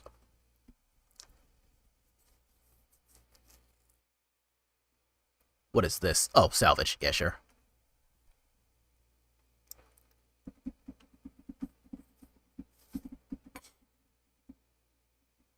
Wow. Okay. Back. Had to play that awful rent. How we doing? I guess we're okay. We are in game 3 against Greasefang, and I just missed my 3rd land drop, so you know, really wanted that 3rd land drop. I actually will counter the enablers now because, like, I'm not doing anything else with the mana, and they're not doing anything with their graveyard. So if they have, what, land can't stay away, then I guess that will enable them to bring back the Rafine's Informant and connive anyway. Okay, so that's not a can't stay away land, but it's still a land that can do something.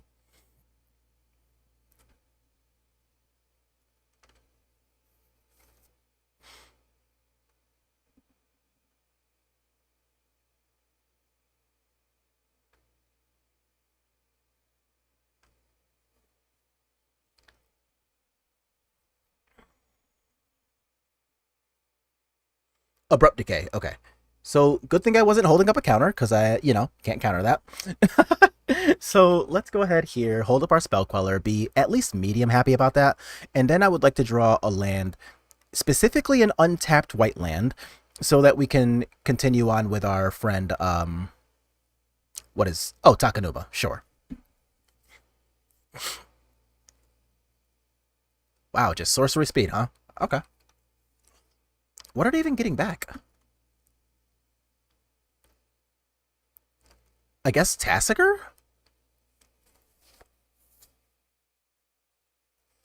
RNGesus will land you next turn. Also, camera's off. I know. Like, my allergy started acting up really bad, which is why you have, like, an avatar instead of my face. Like, I'm sure somebody can hear all the sniffling and stuff that's happening over here. They did, in fact, get back to Tassiger, and they can cast it. Okay. All things considered, Tassiger is pretty good. They do need another green land to actually activate Tassiger. So I guess there's that.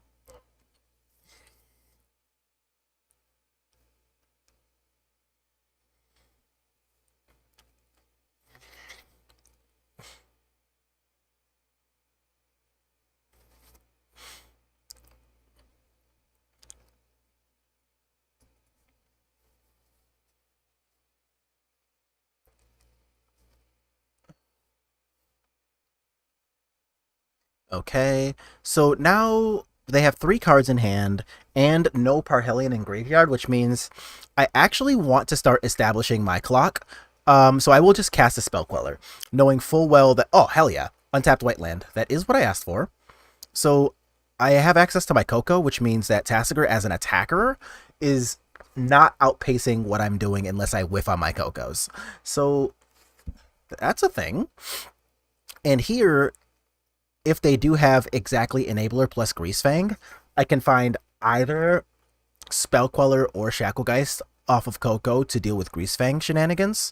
And even that is only if they find a Enabler that gets Parhelion in their graveyard. Yeah, I mean, I did miss my 3rd land drop, so I don't want to say I'm due because I'm never due, but you know what I'm saying? Like, sometimes you just feel like the deck kind of owes you one if it plays you. Alright, so I'll take this. I go down to 16. That's kind of whatever. And if they do nothing, then I will very happily just jam a Coco down their throat. Okay. Tapped. That works, because since it is tapped, they still can't use this, which is nice.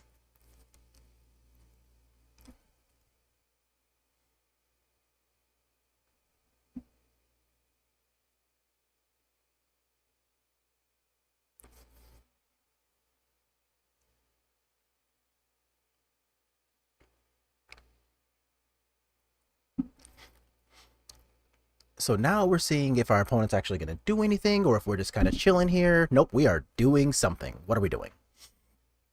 Ooh, we're doing a big... Ooh, a chariot. All right, so I would in fact like to spin a Spell Queller on that. Nope. Okay. So instead I want Mausoleum Shacklegeist. I guess? Or do I want double Shacklegeist? I want...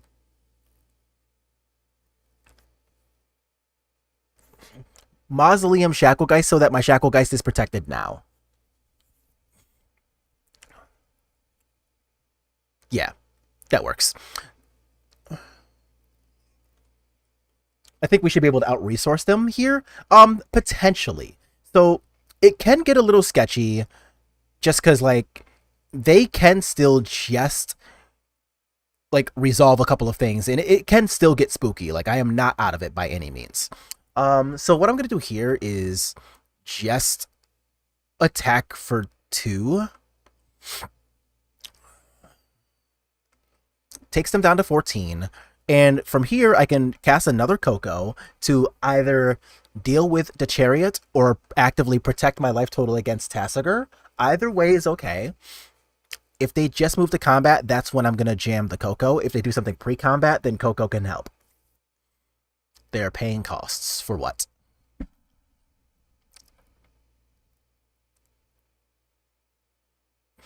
3 mana? 4 mana. What is 4 mana? What is this deck and why aren't there more goblins? Um, so, well, why aren't there more goblins? I guess a couple of reasons. I don't get me wrong. I actually do like goblins, and I have a Goblins Legacy deck. But that does not mean I play goblins super often by any means.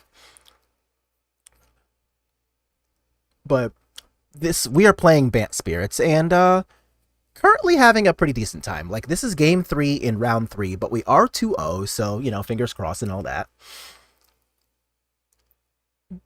Technically, spirits are dead goblins. Yeah, spirits can be dead anything. That works too.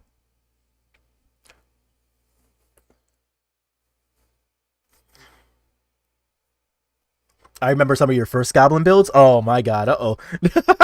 We are talking about some or wait, you mean actual first or like from you can have State Wayfinder, or do you mean like from legacy lists of recent times? Alter states. Oh, you mean oh my god. Yeah, whew, boy. So for everybody else, Altered States is the name of the hobby shop that I started playing games at. Like when I learned the rules to Magic back in Onslaught-ish time period. And I built some like true BS, right? Like my first deck that I took to an FNM was a slivers list that was honestly just not good, but it ended up having like 4 quick slivers, whatever other slivers I could find, and also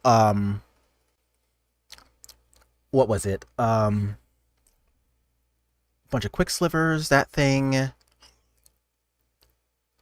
There's got to be at least 1 or 2. Oh, and some 3 mana counterspell. I don't remember the name of it, but a 3 mana counterspell that let both you and your opponent draw a card when you countered a thing. So I was basically trying to.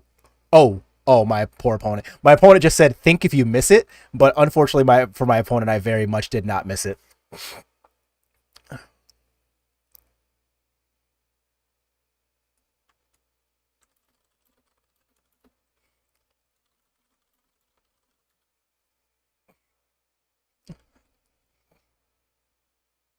All right, so now with the crew resolves, and before we declare attackers, I can still use my Shacklegeist to tap down the cat car. So you're allowed to attack me for 4 if you want to, but you are ultra dead on a comeback.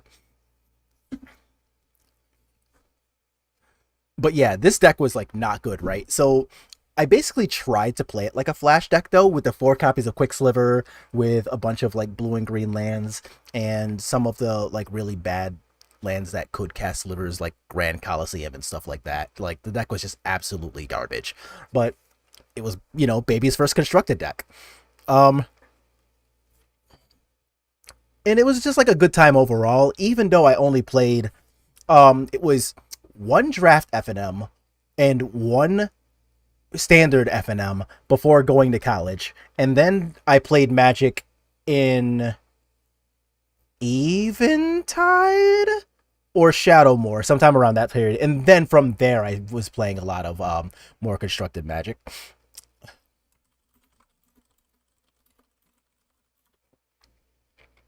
All right. So now we have the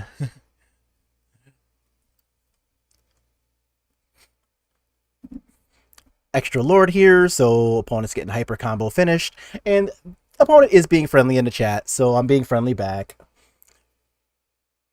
And apparently they used to play Bant Spirits too, so hooray. So onwards to 3-0 for us. And I don't know, like that period of life was actually really sweet, considering that like I hadn't like, you know, didn't become a Magic player with quotes until maybe 8 or 9 years after actually learning the rules. But it was still a pretty good time all around, right? Because like even though I wasn't actually playing in tournaments, I still interacted with a lot of the tournament players because I was playing a bunch of other games in that time period. So I still got to know a bunch of the Magic players, and I did play like random money drafts and stuff that because that was still a thing at that time period. People would actually want to money draft with 6 people, and you play for cards and or cash. So by the time I was playing Constructed Magic, I got to use my experience from a bunch of other games, and I had actual draft experience from the people who were teaching me how to draft, but at the same time, like, kind of trying to take my money, but it didn't work because the good players taught me how to draft right. So it was a cool little time to be alive for sure. And this is okay.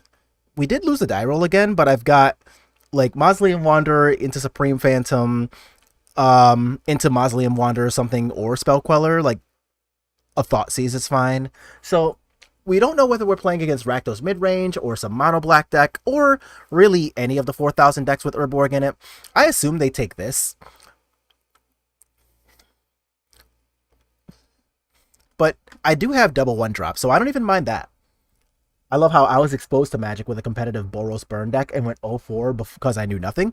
I mean, that is usually the scenario, though. Like, most people who... right, Urborg. Most people who get into Magic for the first time lose a lot. And I'm definitely not saying I won it. Okay, so it's Black Red Mid. And I am not saying I won a ton, because I did not. But I did win at least a decent amount compared to what I played. Like, my first Constructed tournament was actually 2-2. I didn't even believe that until I looked it up. But that was a thing. And just, kind of the story goes from there. Fatal Push, my lord. Ugh, fine.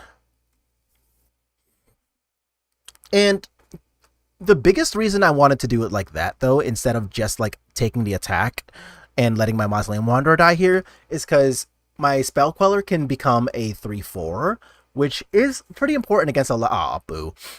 Which is pretty important against a lot of their attackers. So, this sucks.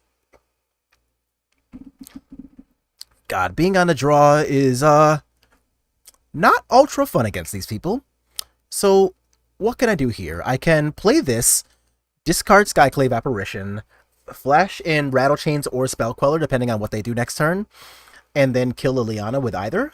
That's not the worst turn sequence.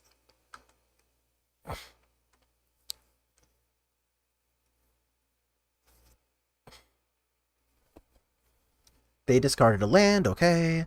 So, do they have a 4-drop? They do not. So, I'm going to specifically play Spell Queller to dance around Bone Crusher Giant. Oh, also just Naked Fatal Push. Yes, sick. Okay, I was gonna say, if I get to untap, that means that I can protect Spell Queller, and I did get to untap, so I can protect Spell Queller. Liliana, die in a fire, please. Okay. I do enjoy that happened. As Prince Zuko would say, that's rough, buddy. Yeah, for sure. And I don't even, like, mind the fact that I did lose a lot of my Constructed matches the first time, like, the first few times we played, because, like, that's kind of supposed to happen. Like, like, it's a learning experience. A lot of this game is knowledge, and when you first play, you don't have knowledge. So, you can't be surprised when you lose.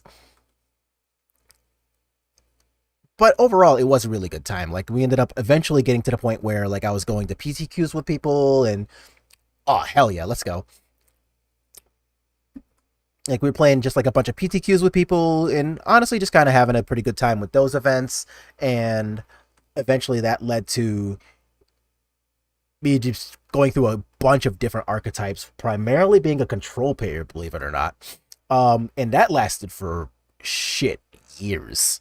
Like, like, I was the foil Call Blade guy for a while. Like, I literally have a blue mana symbol tattooed on my arm. In Modern, I played a bunch of, like, Jeskai control with Gideon Jorah, and Grixis control with Kolaghan's Command and Snapcaster Mage, like those style of decks. Before we found the ways of the flyers and whatnot, right? But it was just a very different experience from now, for sure. I won't say I don't miss all the traveling. That was really fun. A Bone Crusher Giant naked. Do I even care about that? I don't even want to Spell Queller that. No, you can have that.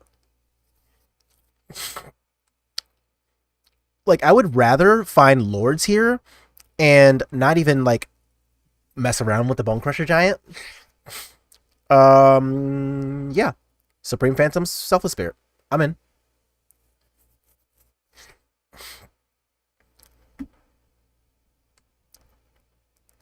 I don't want that, but I am in for this attack here. So I get to attack for 7, taking you down to 9. If you try a removal spell, then I have Rattle Chains, and that presents a lethal clock. If you cast a Thought Seize, I get to put in Rattle Chains in response, make you deal with that, and then you still have to take 2 damage, putting you at lethal.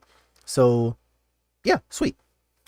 Let's say they Thought Seize. Would you prioritize Rattle because they might destroy Queller or getting your advantage from Coco? Actually, no. I 100%, because, like, my Spell Queller doesn't have anything under it. So, like, I don't really care about the Spell Queller, really, except as an attacker.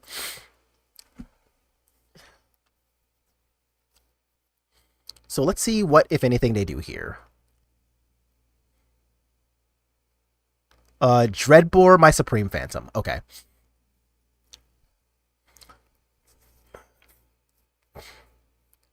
So I'm going to protect my Supreme Phantom, and now we have a very lethal clock.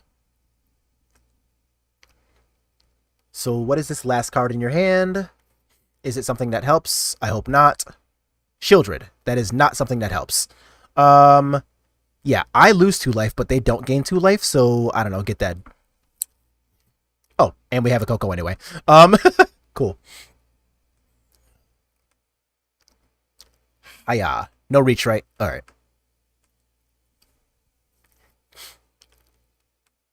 Nice removal spells, take 10. Alright, so we are playing against Rakdos. I want Extraction Specialists. I want Maya Johnnies. I do not want Skyclave Apparition. I do not want these things. Yeah.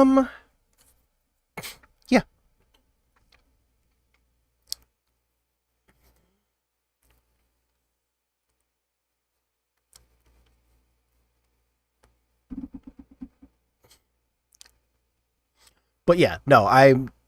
Ew. What am I supposed to do with this? Oh, alright. So now if I draw like a Mausoleum Wanderer and they kill it, I am very okay with that because I've got double Extraction Specialist. So here I want to put back Otawara?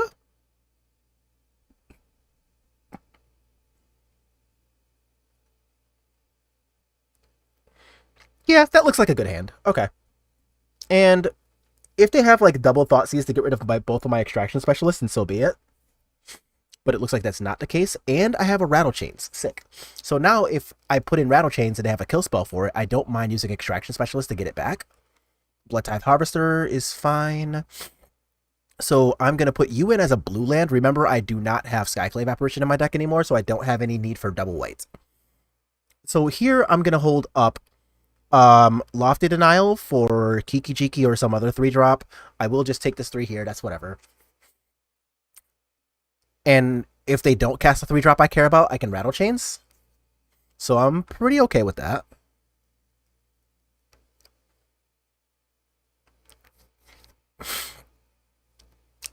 There is Kiki Jiki. As promised, I will counter it.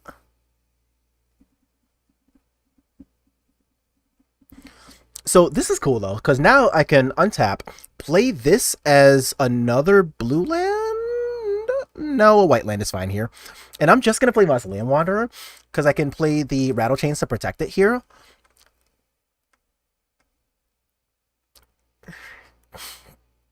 So now this isn't bad at all. Like, I can take this 3, that's okay. If they play Liliana, I can flash in Rattle Chains.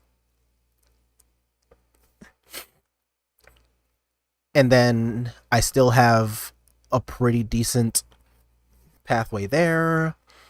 Okay, so I'm still going to flash in my Rattle Chains here, even though I know they can just cast a removal spell, like, say, Bone Crusher Giant. So what I'm going to do here, to play a little bit better around Bone Crusher Giant, I'm going to put these triggers on a stack so that my Mausoleum Wanderer resolves last. I want to put you on a stack now, and put you on a stack targeting this. Right? Oh no, I wanted it the other way around. Oh well. Whoops, whoops, whoops, whoops, whoops. I want this to resolve last. Oh well. I mean, either way, they can still respond to both triggers if it's exactly Bone Crusher Giant. And if it's like a Fatal Push, then so what? Oh, looks like it's not. Even better. So here I can just play Empyrean Eagle.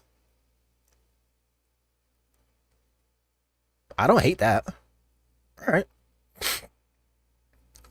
And that plays pretty well around a sorcery speed removal too, because I have Rattle Chain, so it can just be instant speed. So here, if they have Bone Crusher Giant targeting this, I can do this. And then use the Mausoleum Wanderer to counter the Stomp.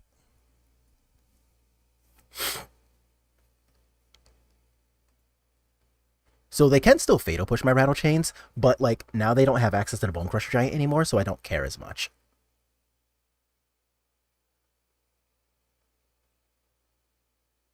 So that was dope. And I do need to be a little careful about my life total, because like they've got the Blood Tithe Harvester that can attack. They have a land. They can start attacking with Den of the Bugbear. And I'm not going to trade my Empyrean Eagle for the Den of the Bugbear, but they will still have access to like a pretty decent clock if that's what ends up happening. It does use all of their mana, but that doesn't necessarily mean I'm the happiest about it, right? Noxious Grasp. Okay, you got that.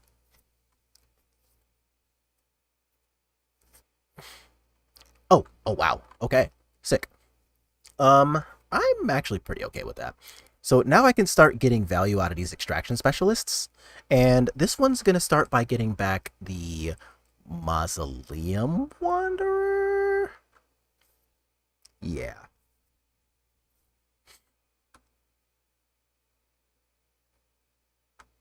So let's do that.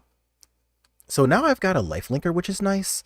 And if their hand is a little bit medium, or it's just like a Liliana, then I'm okay with that. Graveyard Trespasser is less good for me. They probably take out my Rattle Chains now that they know I have Extraction Specialist. Oh no, they took out the Empyrean Eagle? What? What? There's no way that was right. Alright. Okay, opponent. I guess. Yeah. So I'm just gonna like do this now then. Oh, there is no way that was the play. So let's get back my Rattle Chains. And I guess I'll give it self-hexproof, whatever. And then I can attack with this Extraction Specialist here. If you want to trade, I will certainly let you, opponent. And I am going to keep this land in hand just in case they actually do. Oh, nice, nice, nice. I am all the way in for that. Hell yeah. And I'm going to keep this Hallow Fountain in my hand just in case my opponent does actually want to like cast a Thoughtseize or something.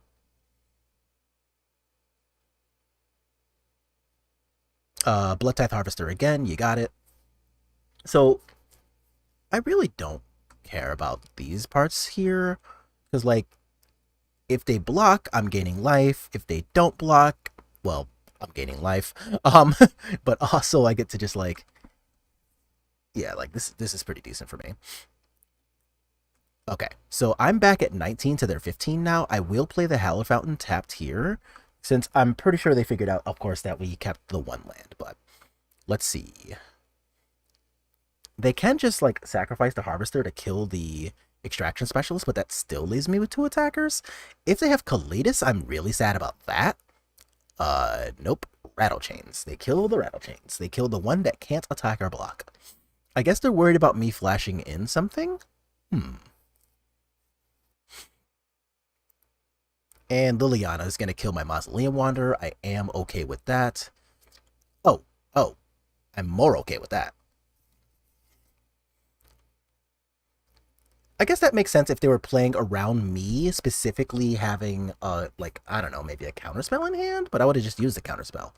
So, oh, that's really good for me. Nice. All right, cool. Let's do this. So now you and you can attack Liliana. And I'm back up at 22, which is super wonderful. And my opponent on 4 lands with Mausoleum Wanderer in play is going to have a pretty difficult time now.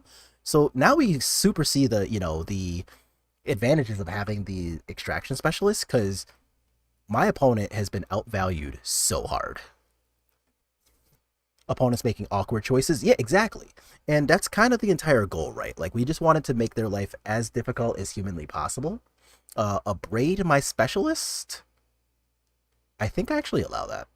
All right. So let's put this into play. And I want to make sure that Spell Queller is available for something like really crazy. Like if they have a Kalitas in hand, I just like don't want to be on the receiving at the end of that. A Dreadbore, I will quell. All right. I do want to keep my board active, and if they have a Noxious Grasp, then as of right now, the Mausoleum Wanderer can handle that. So I would like to draw a Coco, a Rattle Chains, a Wanderer. Not the end of the world. Okay. It could be a lot worse.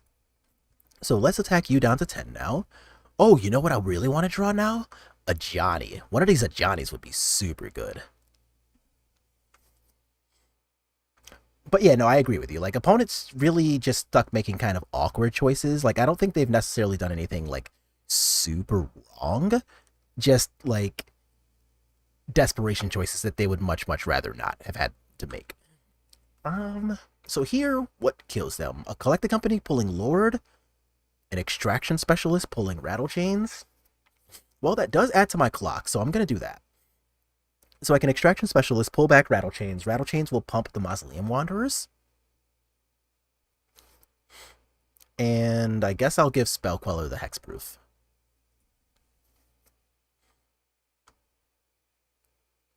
So now you take 6, hopefully. Go down to 4, and then they're just kind of stuck looking at 5 creatures on the table. Even if one of them can't attack, that's still really, really bad for them.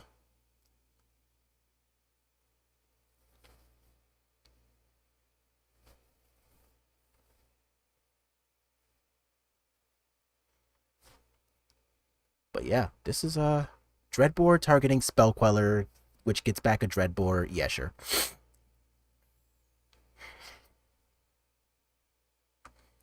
So you can cast your second Dreadbore, and that can kill only one thing, though. And no matter what the thing is, they're still looking at lethal. So they can, of course, just pull another removal spell of some sort. But they only have one hand, or one card in hand now. So what is this?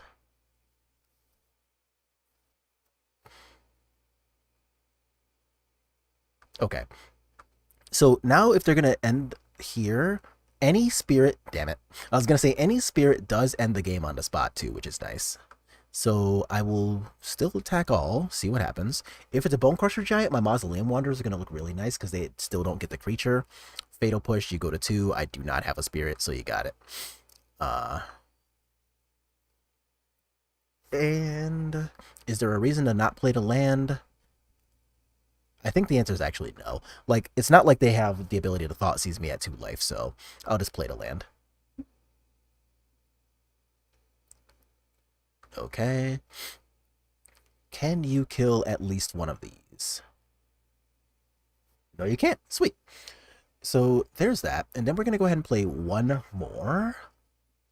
See if we can't, jam out this 5-0 real quick.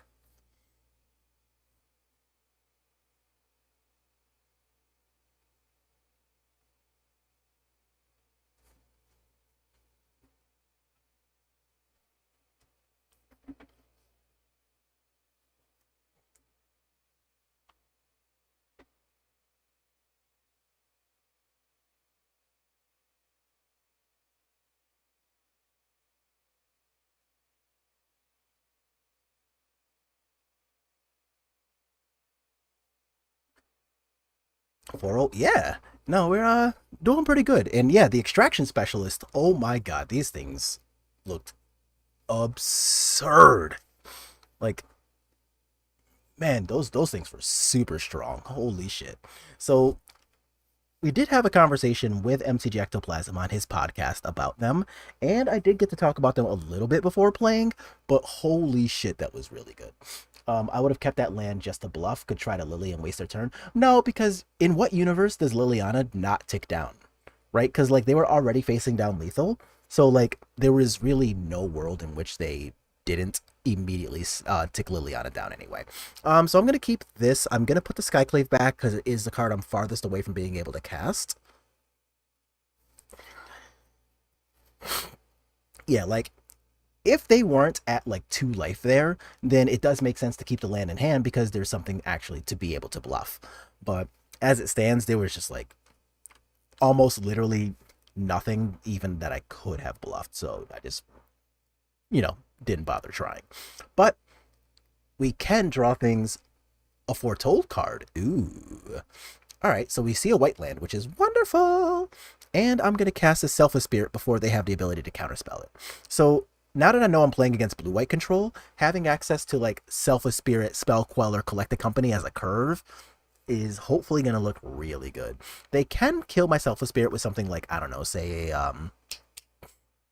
oh god. Card titles are difficult, y'all. What is this, a Narset? Oh, Detention Sphere. Holy shit. Do I even bother getting rid of Detention Sphere knowing that I have Skyclave?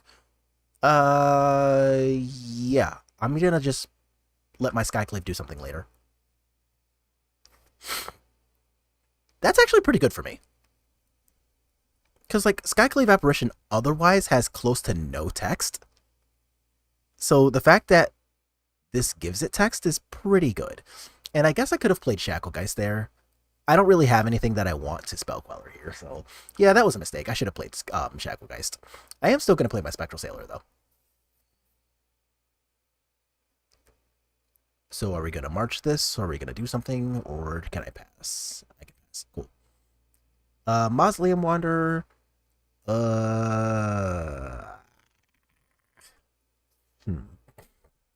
Okay, so Mausoleum Wanderer first. And I am currently trying to play a little bit around a Shark Typhoon. So let's see if I'm allowed to play around Shark Typhoon. So they can counterspell this, but if they counterspell this, then I get my attack. So I'm just going to attack now that I can Shacklegeist tap down. And it looks like that's not happening anyway. So here they can Supreme Phantom. And that takes the shields down, hopefully. Oh, Wandering Emperor. Okay. So are we making a 2/2? Are we exiling the thing? Oh, they took damage. Okay. So, ugh. So now things get a little precarious because Supreme Verdict is a thing. What are you doing, opponent? Okay, I'm sure it's there. So that I can make a 2/2. I really should have played the Shacklegeist the first time. I think that is going to be relatively lights out. So I can resolve Coco here. If I resolve Coco and hit a Skyclave, taking out Detention Sphere or Wandering Emperor, then I'm relatively happy with that result either way. So let's try for that.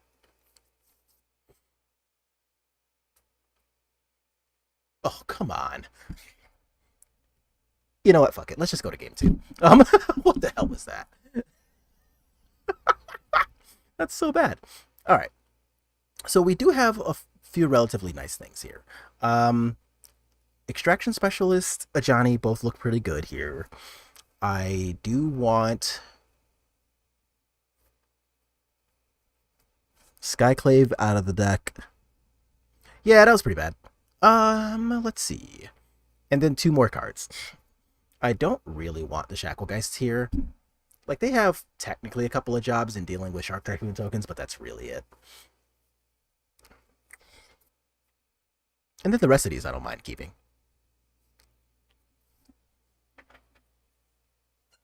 So, be right back. Just gotta blow my nose yet again.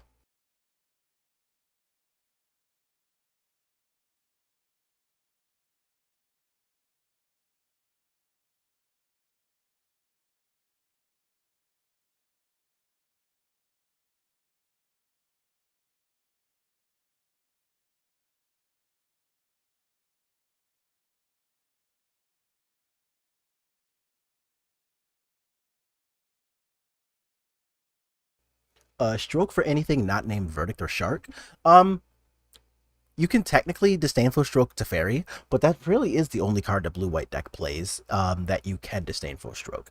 Like, the decks used to play cards like Torrential Gear Hulk, and if I had seen more than two colors in this deck, then I would have put in Disdainful Stroke for Leyline Binding, but we only saw exactly blue and white lands, so we know that this specific list isn't playing Leyline Binding.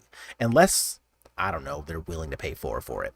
Um, but honestly, I don't really like Disdainful Stroke against blue-white control, because, like, the only spell that they should be casting is Teferi, and Teferi is important, but, like, I don't want to put in a counterspell that's not Mystical Dispute for just a fairy, and this list isn't playing Mystical Dispute. Which is why against blue-white control, when I'm playing mono blue, I'll side in Negate. Specifically just Negate, but not Disdainful Stroke, and I'll side in Mystical Dispute in that deck as well. Because that hits all of the lower CMC cards that I actually want to hit, like the Portable Holes, the March of Otherworldly Lights, the Detention Spheres, things like that, the Narsets. And even Wandering Emperor is, like, relatively important, but she's generally pretty easy to play around. Unless we draw like this. Come on. Alright, that's better. It's like, deck, why are you being like this? I don't really need this, right? Yeah. Alright, get out. So here I'm just gonna play the Otawara as, or play this as my land, and if they want to use a Mystical Dispute on Spectral Sailor, I honestly don't mind. I would have just trimmed an Eagle one for one. Well, remember, we are also putting in non-creature spells into our deck, like we just put in two Ajani's, so I don't want to make my Collected Companies too terrible.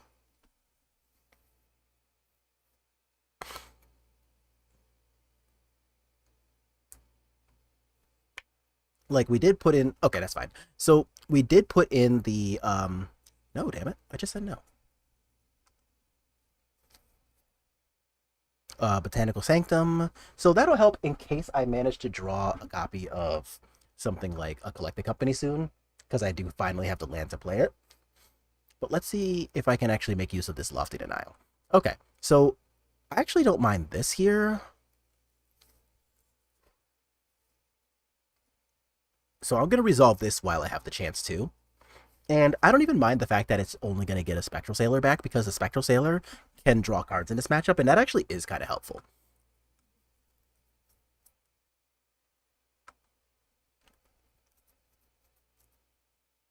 So, oh, did I not click the little button? I did not click the button. Okay. Yeah, so now I've got Lofty Denial, a way to draw cards. I have the Ajani now. Hell yeah. So let's go ahead and attack with Extraction Specialist and see what they do first. I'm almost hope they tap mana here. Damn. Okay, so they don't tap mana, which means I am just going to pass here. If they Supreme Verdict with this turn, then... What's this? Cycle a Shark for 1. Sure. So now they're trying to draw into the thing, which is fine. If they do draw into the Supreme Verdict, then yeah, sure, you got me. I can draw a card with Spectral Sailor and just kind of go from there. Okay. Looks like we're not doing anything else there either, so I'll just be happy to draw a card. And they can resolve Wandering Emperor here, but, like, even that's not the end of the world. Yeah. Okay, and Rattle Chains, cool. So now I can just play this, resolve my Ajani, and I am okay with it only having 2 loyalty. I could make my Spectral Sailor a 4/4. Oh, no, I could have if I had... Never mind, I can't do that. I can't do that. That's a lie. So I can just draw a card here. But I'm still pretty happy with that.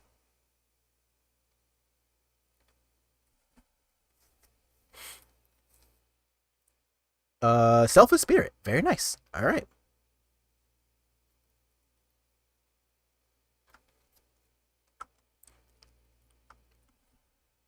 So now, if they want to keep Wandering Emperor alive, they have to block. They know I have Selfless Spirit. But here, what I'm going to get to do is just hold up Lofty Denial for it to ferry. And if they don't have to ferry, then I don't mind flashing in Rattle Chains. Like, that seems okay.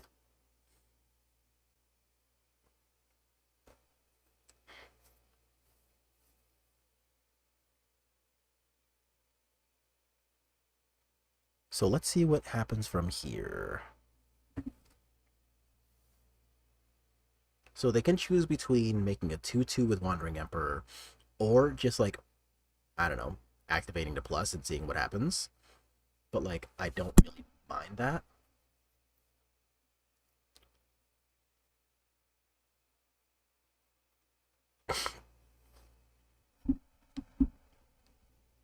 Like, I really hope they just try to ferry right now. Because like, that would be super wonderful, right? Like, we can have them try to ferry, fail at that, play Selfless Spirit, and then hold up Rattle Chains to protect it. Like, that all seems really good. And all the while, hopefully drawing things like Spell Quellers with our Ajani going from there.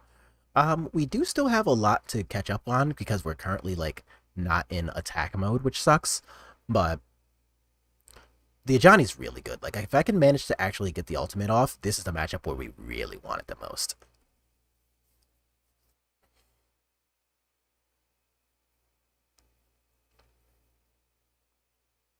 Okay, what are we casting?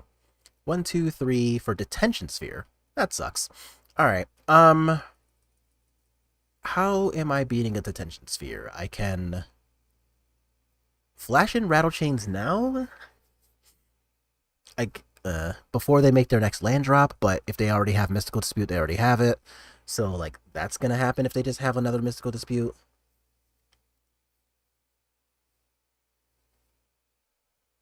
Oh, okay. Well, that's nice at least. So, at least we're definitely going to get to kill Wandering Emperor, so she should probably just make a 2-2 then.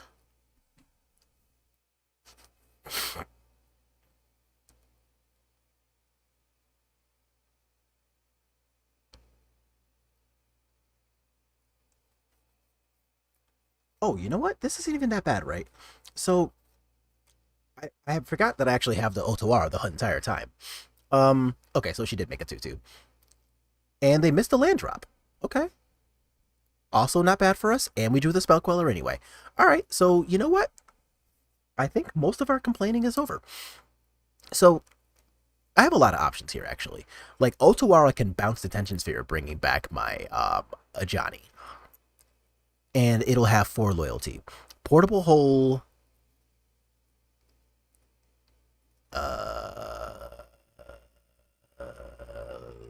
let's Lofty that.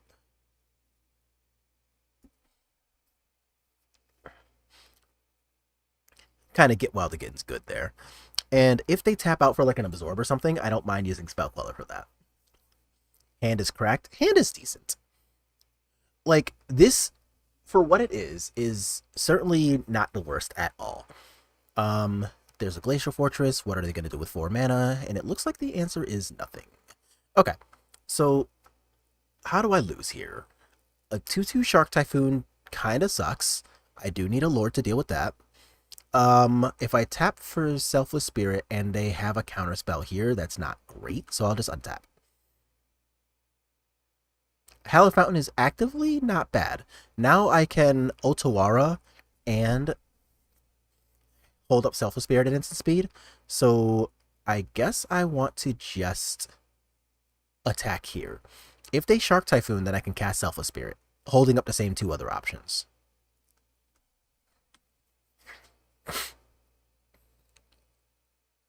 Okay, no Shark Typhoon. Okay, so they're at 13, but so am I. Um, but I'm still pretty okay with this. Memory Deluge. Um, I'd rather not. That's a lot of cards. That's a lot of cards.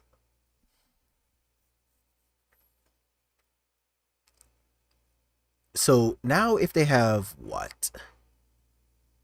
I don't think they have a 2 mana counterspell in the deck that can counter Selfless Spirit unless they play like Make Disappear. Is that a card these people play? Is this type of scenario where Brazen's kind of missed or no? It definitely is. Um, how do I die here? Wandering Emperor? No, I'm not walking into that. Okay. Yeah, I mean, I definitely miss Brazen Borrower right now, but you know,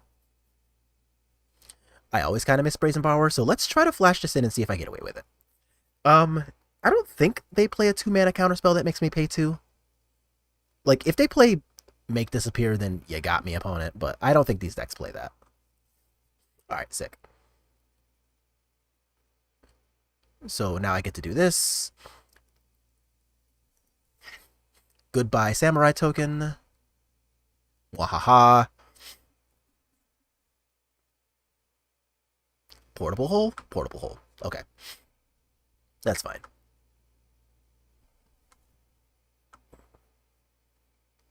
And Supreme Phantom. Yeah. So I can. Yeah, I'm just gonna make you deal with multiple problems. Oh, Andre, no, no, no. Play around Mystical Dispute. Play around Mystical Dispute. I almost screwed that up. Now we can use the mana. Holy shit. If I did that the other way around and they actually had the Mystical Dispute as their last card in hand, I'd have been so mad. Um, Botanical Sanctum, bottom, yes. Alright, so now they have a few options with the Detention Sphere, though. Like, they can get rid of a Johnny, they can get rid of Spell Queller, and then get back their Memory Deluge if they want. But they can only do one of those things, and they're at 10 life. So, yeah, that's a pretty big deal. But yes, this is definitely the kind of scenario where, like, I really do miss Brazen Borrower, and that's kind of why I've been such a big fan of it in my mono blue lists, because honestly, just shit like this, right? Like, this matchup really shouldn't be an uphill battle, and they happen to have had the thing to line up pretty well in the first game. And of course, my collected company missing essentially, um, that really sucked. But in these games 2 and games 3, where I'm playing a list that doesn't have the Mystical Dispute to help fight back against everything, and I'm a little more scared of Wandering Emperor than I usually am. Like, it's a different fight. I still don't mind fighting the fight that we're fighting currently, but it is very different for sure.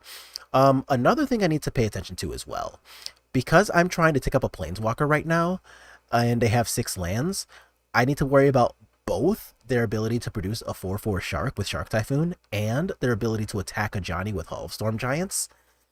So if either of those things happens in the next couple of turns, I do kind of want to make sure I'm paying attention.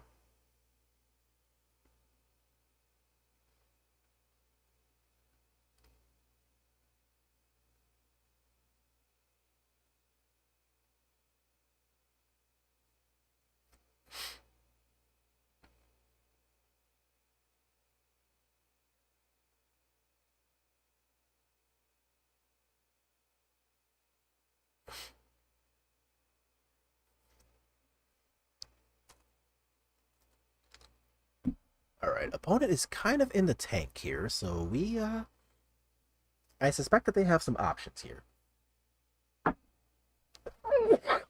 Or conversely, they have no options and they're trying to figure out what the hell to do with that. Excuse me, with their Detention Sphere. Actually, while they're taking, why don't I just go take out more allergy medicine now? I'm gonna do that.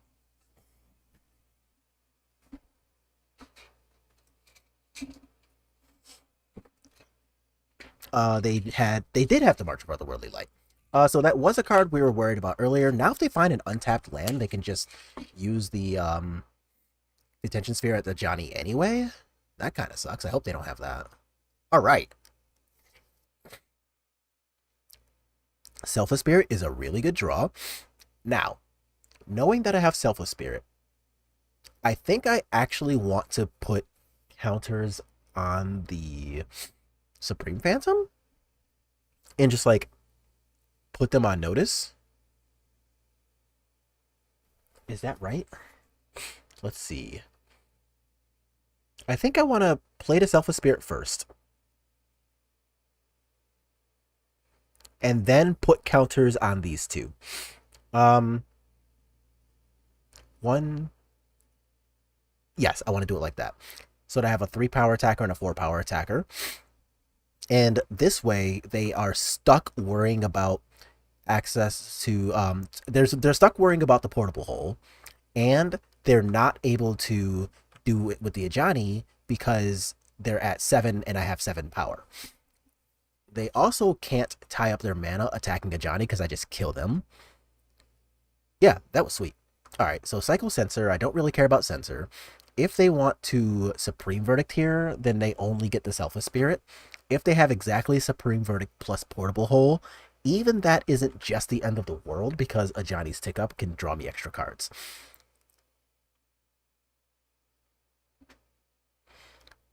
What play could they do that would make you plus for advantage over putting a counter?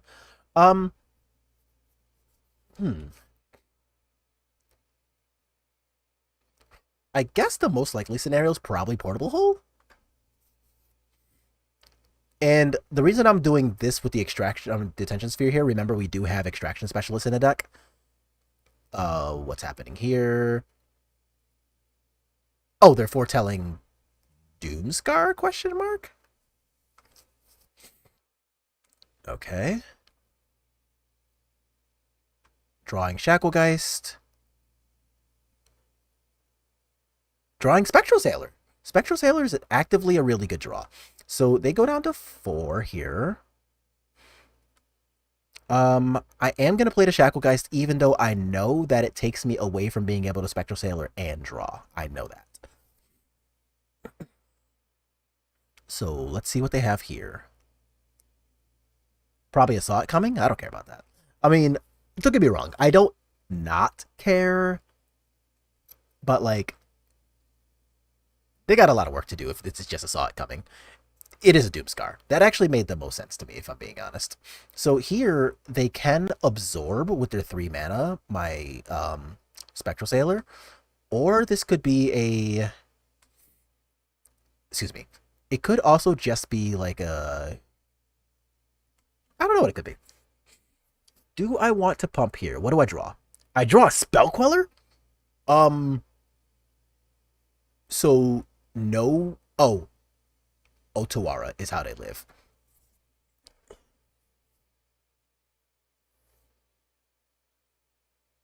I think I'm going to make them have exactly Otawara.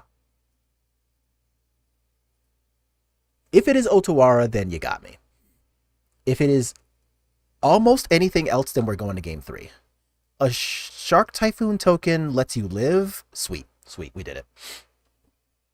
I just haven't seen it in a while. Most lists prefer Farewell over Doom. Oh, no, I mean, you're not wrong. So, I think a list like this, blue-white control deck, doesn't want to side in Farewell against me just because it is, in fact, it's a 6-mana sorcery. So, like, that's really hard to justify. Do I want to side in Skyclaves for Empyrean Eagles? I think the answer is yes. So, we saw Portable Holes. We saw Detention Spheres. And those aren't really like your usual culprits, you know? If they're going to be putting in that many permanents, then I will be pretty happy to help Skyclave Apparition take advantage of them.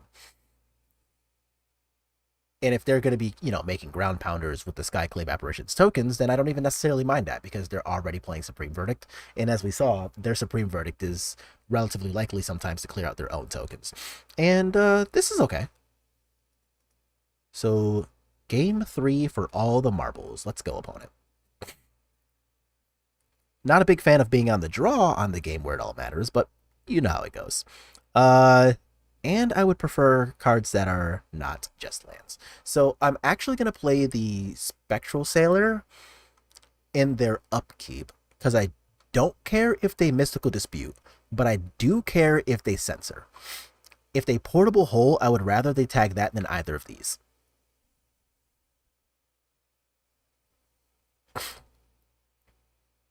But doing it like that at least gave us a chance to foretell. Okay, you got it.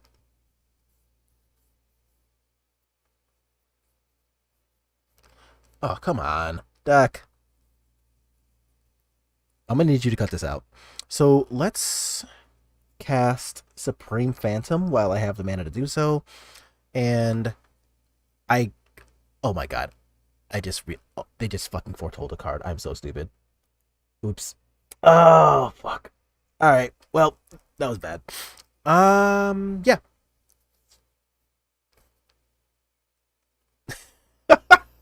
Oh, that was, not good. Oh, now it is. Things are good again. Um, alright, so that at least helps. Still dumb as shit, but, like, that's better. So now I can, what? Wanderer, Phantom are both good. If these are like the Tension Sphere for here, that's not good.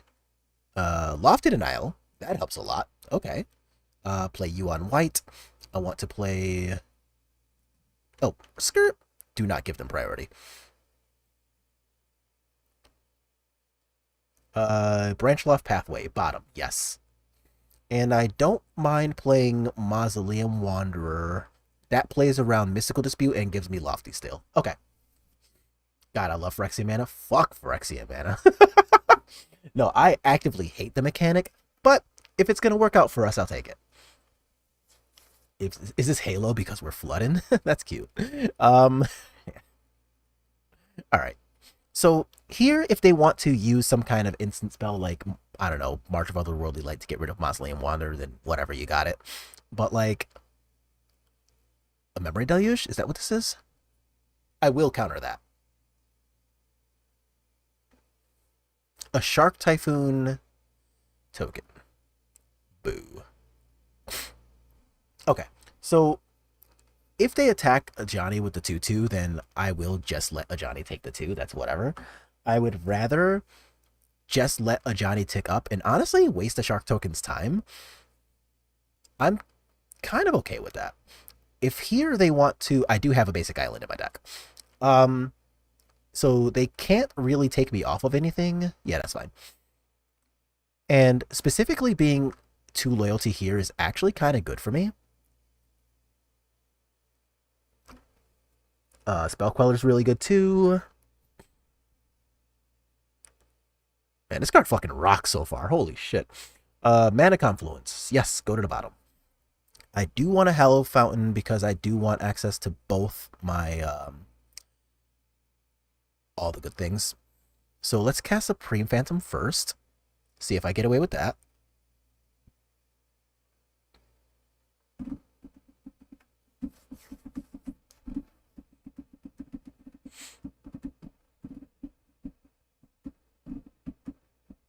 So doing that turns my Mausoleum Wanderer into a 3/3. So if they want to... No, because I don't want to walk into Wandering Emperor. So I think I'll actually just not attack. Until I'm able to untap next turn, hold up both my counter spells. I think I like that better. So this does go south a little bit if they have Wandering Emperor this turn, untap, do something else. Like, that sucks. Especially if that something else is named Teferi.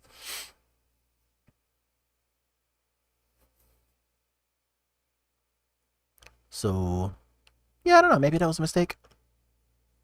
Maybe not. To be determined.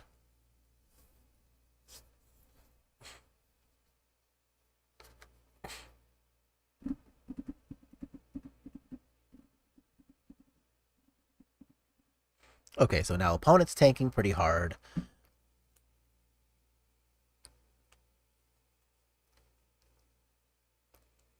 I'm still pretty mad about myself about walking into that Doomscar. Like, they had no business getting a second card out of me, and I knew that, and I just wasn't paying attention. So far, like, the lines, I super screwed up on my turn, too. Like, that was very well deserved. We are down an entire card in a matchup where every card matters. They are going to cast Mystical Dispute, and I'm just going to let that happen. Yeah, no, he got that. I wonder why it made me do it twice. Oh well. So now, if they want to attack Johnny down again, it goes to 1. So I'm going to get the opportunity to potentially draw yet another card. If this is a Wandering Emperor, I don't mind using Lofty. But I kind of hope they just untap here without casting a Wandering Emperor. Ah, shit. Now what? I mean, they could also just use Field of Ruin. I'm okay with that. Like, we do have a basic island in the deck, so if they want to do that, I really don't care.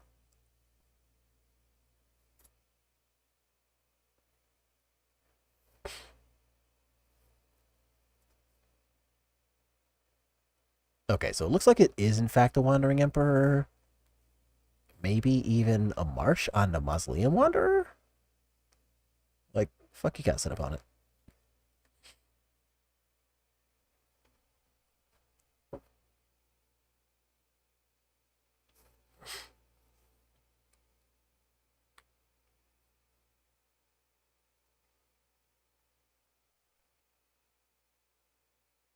I no longer have any idea what my opponent's trying to do. Oh, they're cycling a sensor. What? All that for cycling a sensor? If you don't go ahead and take your turn. Okay. All right. You got it. Sensors have been cycled. So now they have 5 cards in hand to my 3, which is obnoxious. I am still able to deal with a Teferi, which is nice. Even a Wandering Emperor is not safe against this Lofty Denial, which is also good. Is this Shark Tank? No. Nice, nice. Yeah, so let's see. Our opponent is also, I'm sure this is not going to be relevant, and I'm not the type of person who is going to play for it. But it is important that my opponent is 9 minutes on the clock lower than we are too. So if it comes to that, I will take the win if it comes. But that is not something that I will actively be trying to play for. So they can attack the Ajani, take it to 2. I'm sorry, take it down to 1 from 3. It'll take 2.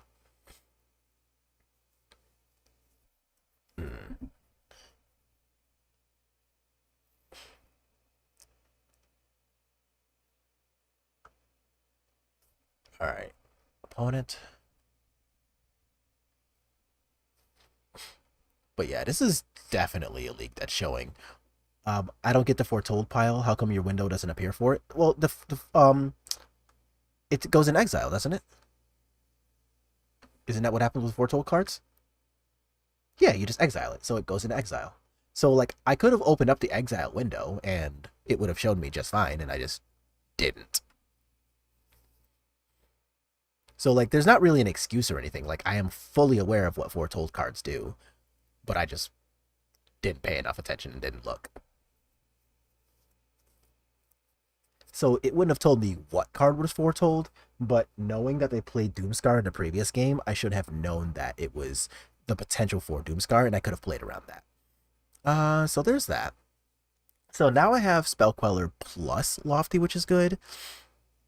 And if next turn they go to attack the Ajani, I don't mind trying for the line of play Spell Queller, protect it with Lofty, and have Mausoleum back up. What's this? Okay, so there's the Wandering Emperor we were looking for earlier. So I'm going to go ahead and Lofty this while it's safe. If they do that and have Dovin's Veto to back it up, then I can Spell Queller. And if they kill Spell Queller, then there is no get back of the Dovin Veto, which is why I'm doing Lofty first. Because if they cast Dovin's Veto here, then I'll be able to Spell Queller, haha, the Dovin's Veto. And even if they like Supreme Verdict or something, now they're not going to get a spell of value back. Versus previously, if I Spell Queller the Wandering Emperor, and then Lofty Denial, and then they Verdict, they get back the Wandering Emperor. So doing it like this makes it so that even in the event where something could go wrong, they still don't actually get anything of value.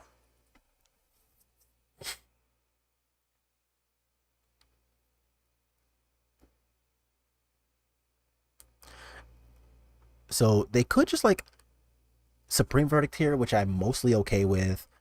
Memory Deluge sucks, but you got it. The only thing better than Queller is a Queller that makes timing miss. Yeah. Yeah, Queller's sick. I fucking love this magic card. So that is also pretty good for us here. So they are going to go back up to 4 cards, which is important. But as of right now, all it's doing is letting them keep up with our Johnny rather than actually beating it. So if this is a Deputy of Detention, then that really sucks. Fuck me. All right, well, You heard me here. It really sucks. But I am going to block here. It's like, that's not happening. Um, so I am going to protect my Ajani. But, right, yep, okay. Jump in front. So here I can go ahead and Skyclave the Detention Sphere, get my Spell Queller back, have a 2/3 blocker for the same Ajani. And then, depending on what I draw, we actually might get to just keep this little ball rolling. Especially if I see like a Mausoleum Wanderer to protect from this Memory Deluge flashback. That's not bad. Or a Selfless Spirit. Opponent has lost connection to the game. Are you serious right now? All right, well, I'm going to go on mute for a couple of seconds while I go blow my nose again because, yeah, these allergies are absolutely destroying me. So let's see if they come back.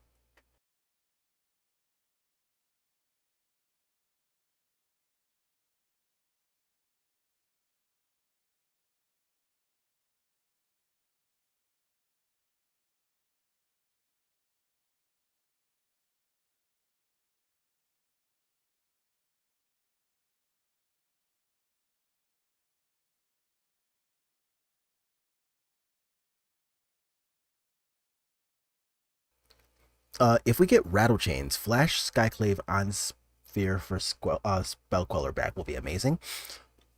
Well, we actually don't even need to draw the Rattle Chains to make that happen. I would prefer it to protect, but... Oh, shit. Well, that actually is what happened. All right, well. I guess I have nothing smart to say other than, hey, look at you. You were right. All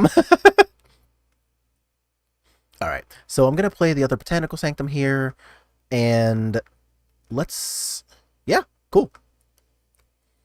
That is really funny though that it happened to be I am a god. Yo, you drew the thing. I don't know what to tell you. You know everything. So there's another Rattle Chains. I'm gonna plus again. A Selfless Spirit is a very good draw. So let's play Hengegate at blue. And now I have the option of not needing to cast this during my main phase. I can cast Rattle Chains, make them counter Rattle Chains, make them counter then Selfless. So I literally don't need to press any buttons here. I can just wait on my ultimate for Ajani. And I'm drawing a lot more cards than they are. I don't like the fact that this is going to resolve, but like, you got me, opponent. Legitimate business person. Nice. Great username. Haven't seen you on Twitch for a while. Yeah, until like last week, I didn't really have time to stream until... So it's been like, I don't know, a year or something like that. So either way, welcome. How are you? What? A Detention Sphere. That actually does suck. Okay. So they do get to get rid of my Ajani with that.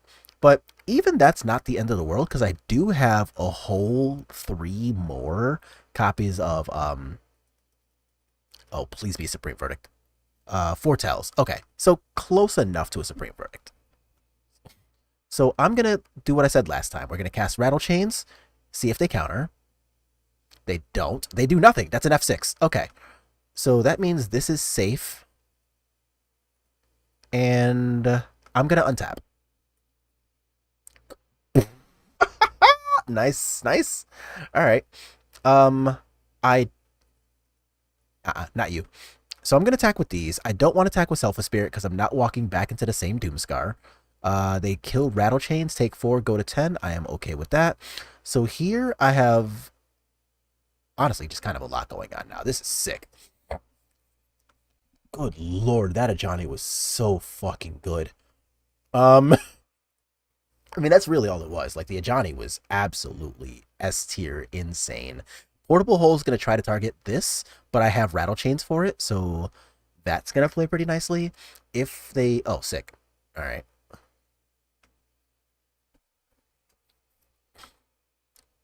And depending on... Wow. Wow.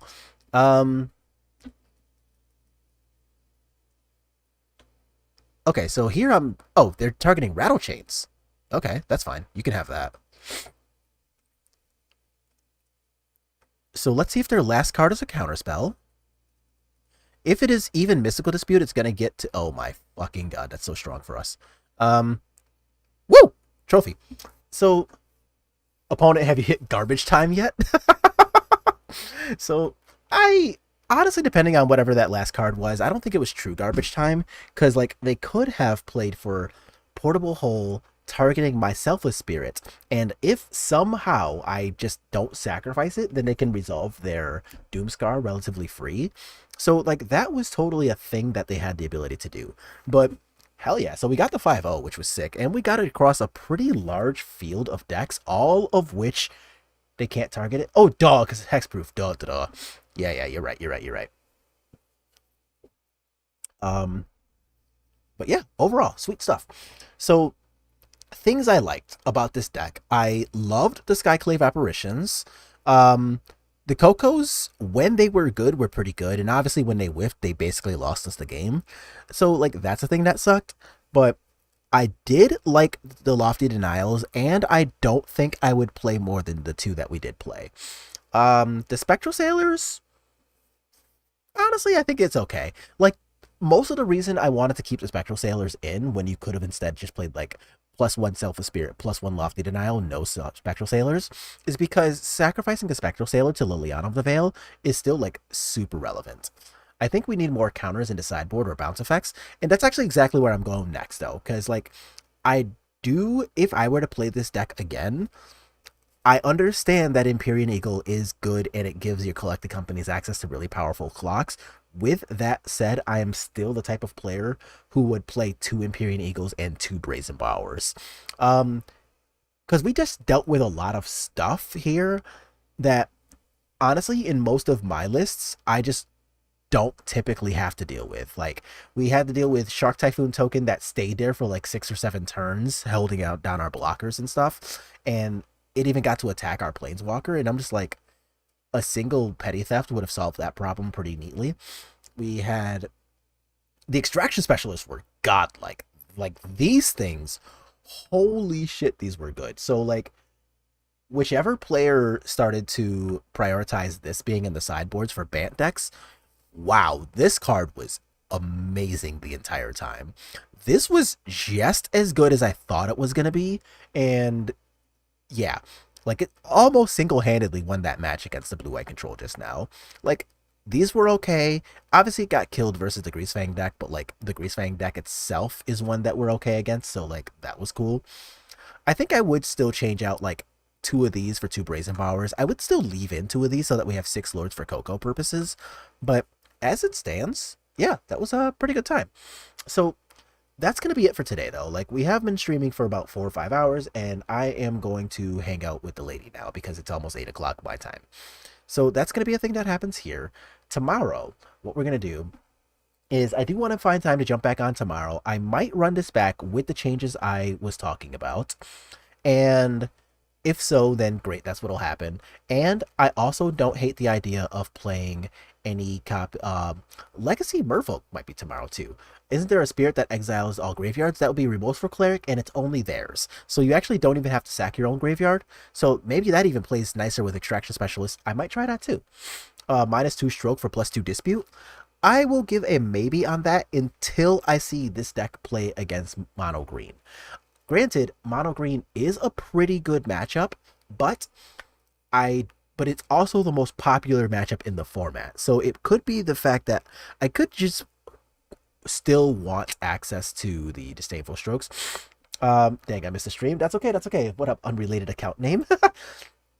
No, you didn't necessarily miss the whole stream. So you're on Twitch. So after this stream is over, what you'll be able to do is on my about page, just right on where you're already looking at, just click the word YouTube, and it'll take you to the YouTube channel where this VOD will still stay. So you can still watch the entire stream later on your own time. So no, you didn't get to chat with us live through this, but you'll still be able to catch all of the gameplay. You'll still be able to catch the deck tech from earlier that we did for somebody. And you'll still be able to leave comments right in the comment section so I can talk with you about the deck then. And if you want to join the Discord to talk about the stream after you watch it, that works too. So that's going to be the stream for today. I will see y'all tomorrow. I don't know whether I'm going to want to play this or some Legacy Merfolk, maybe both if I have the time to, but either way, it should be a really good time. But I will see y'all later, and thanks for stopping in.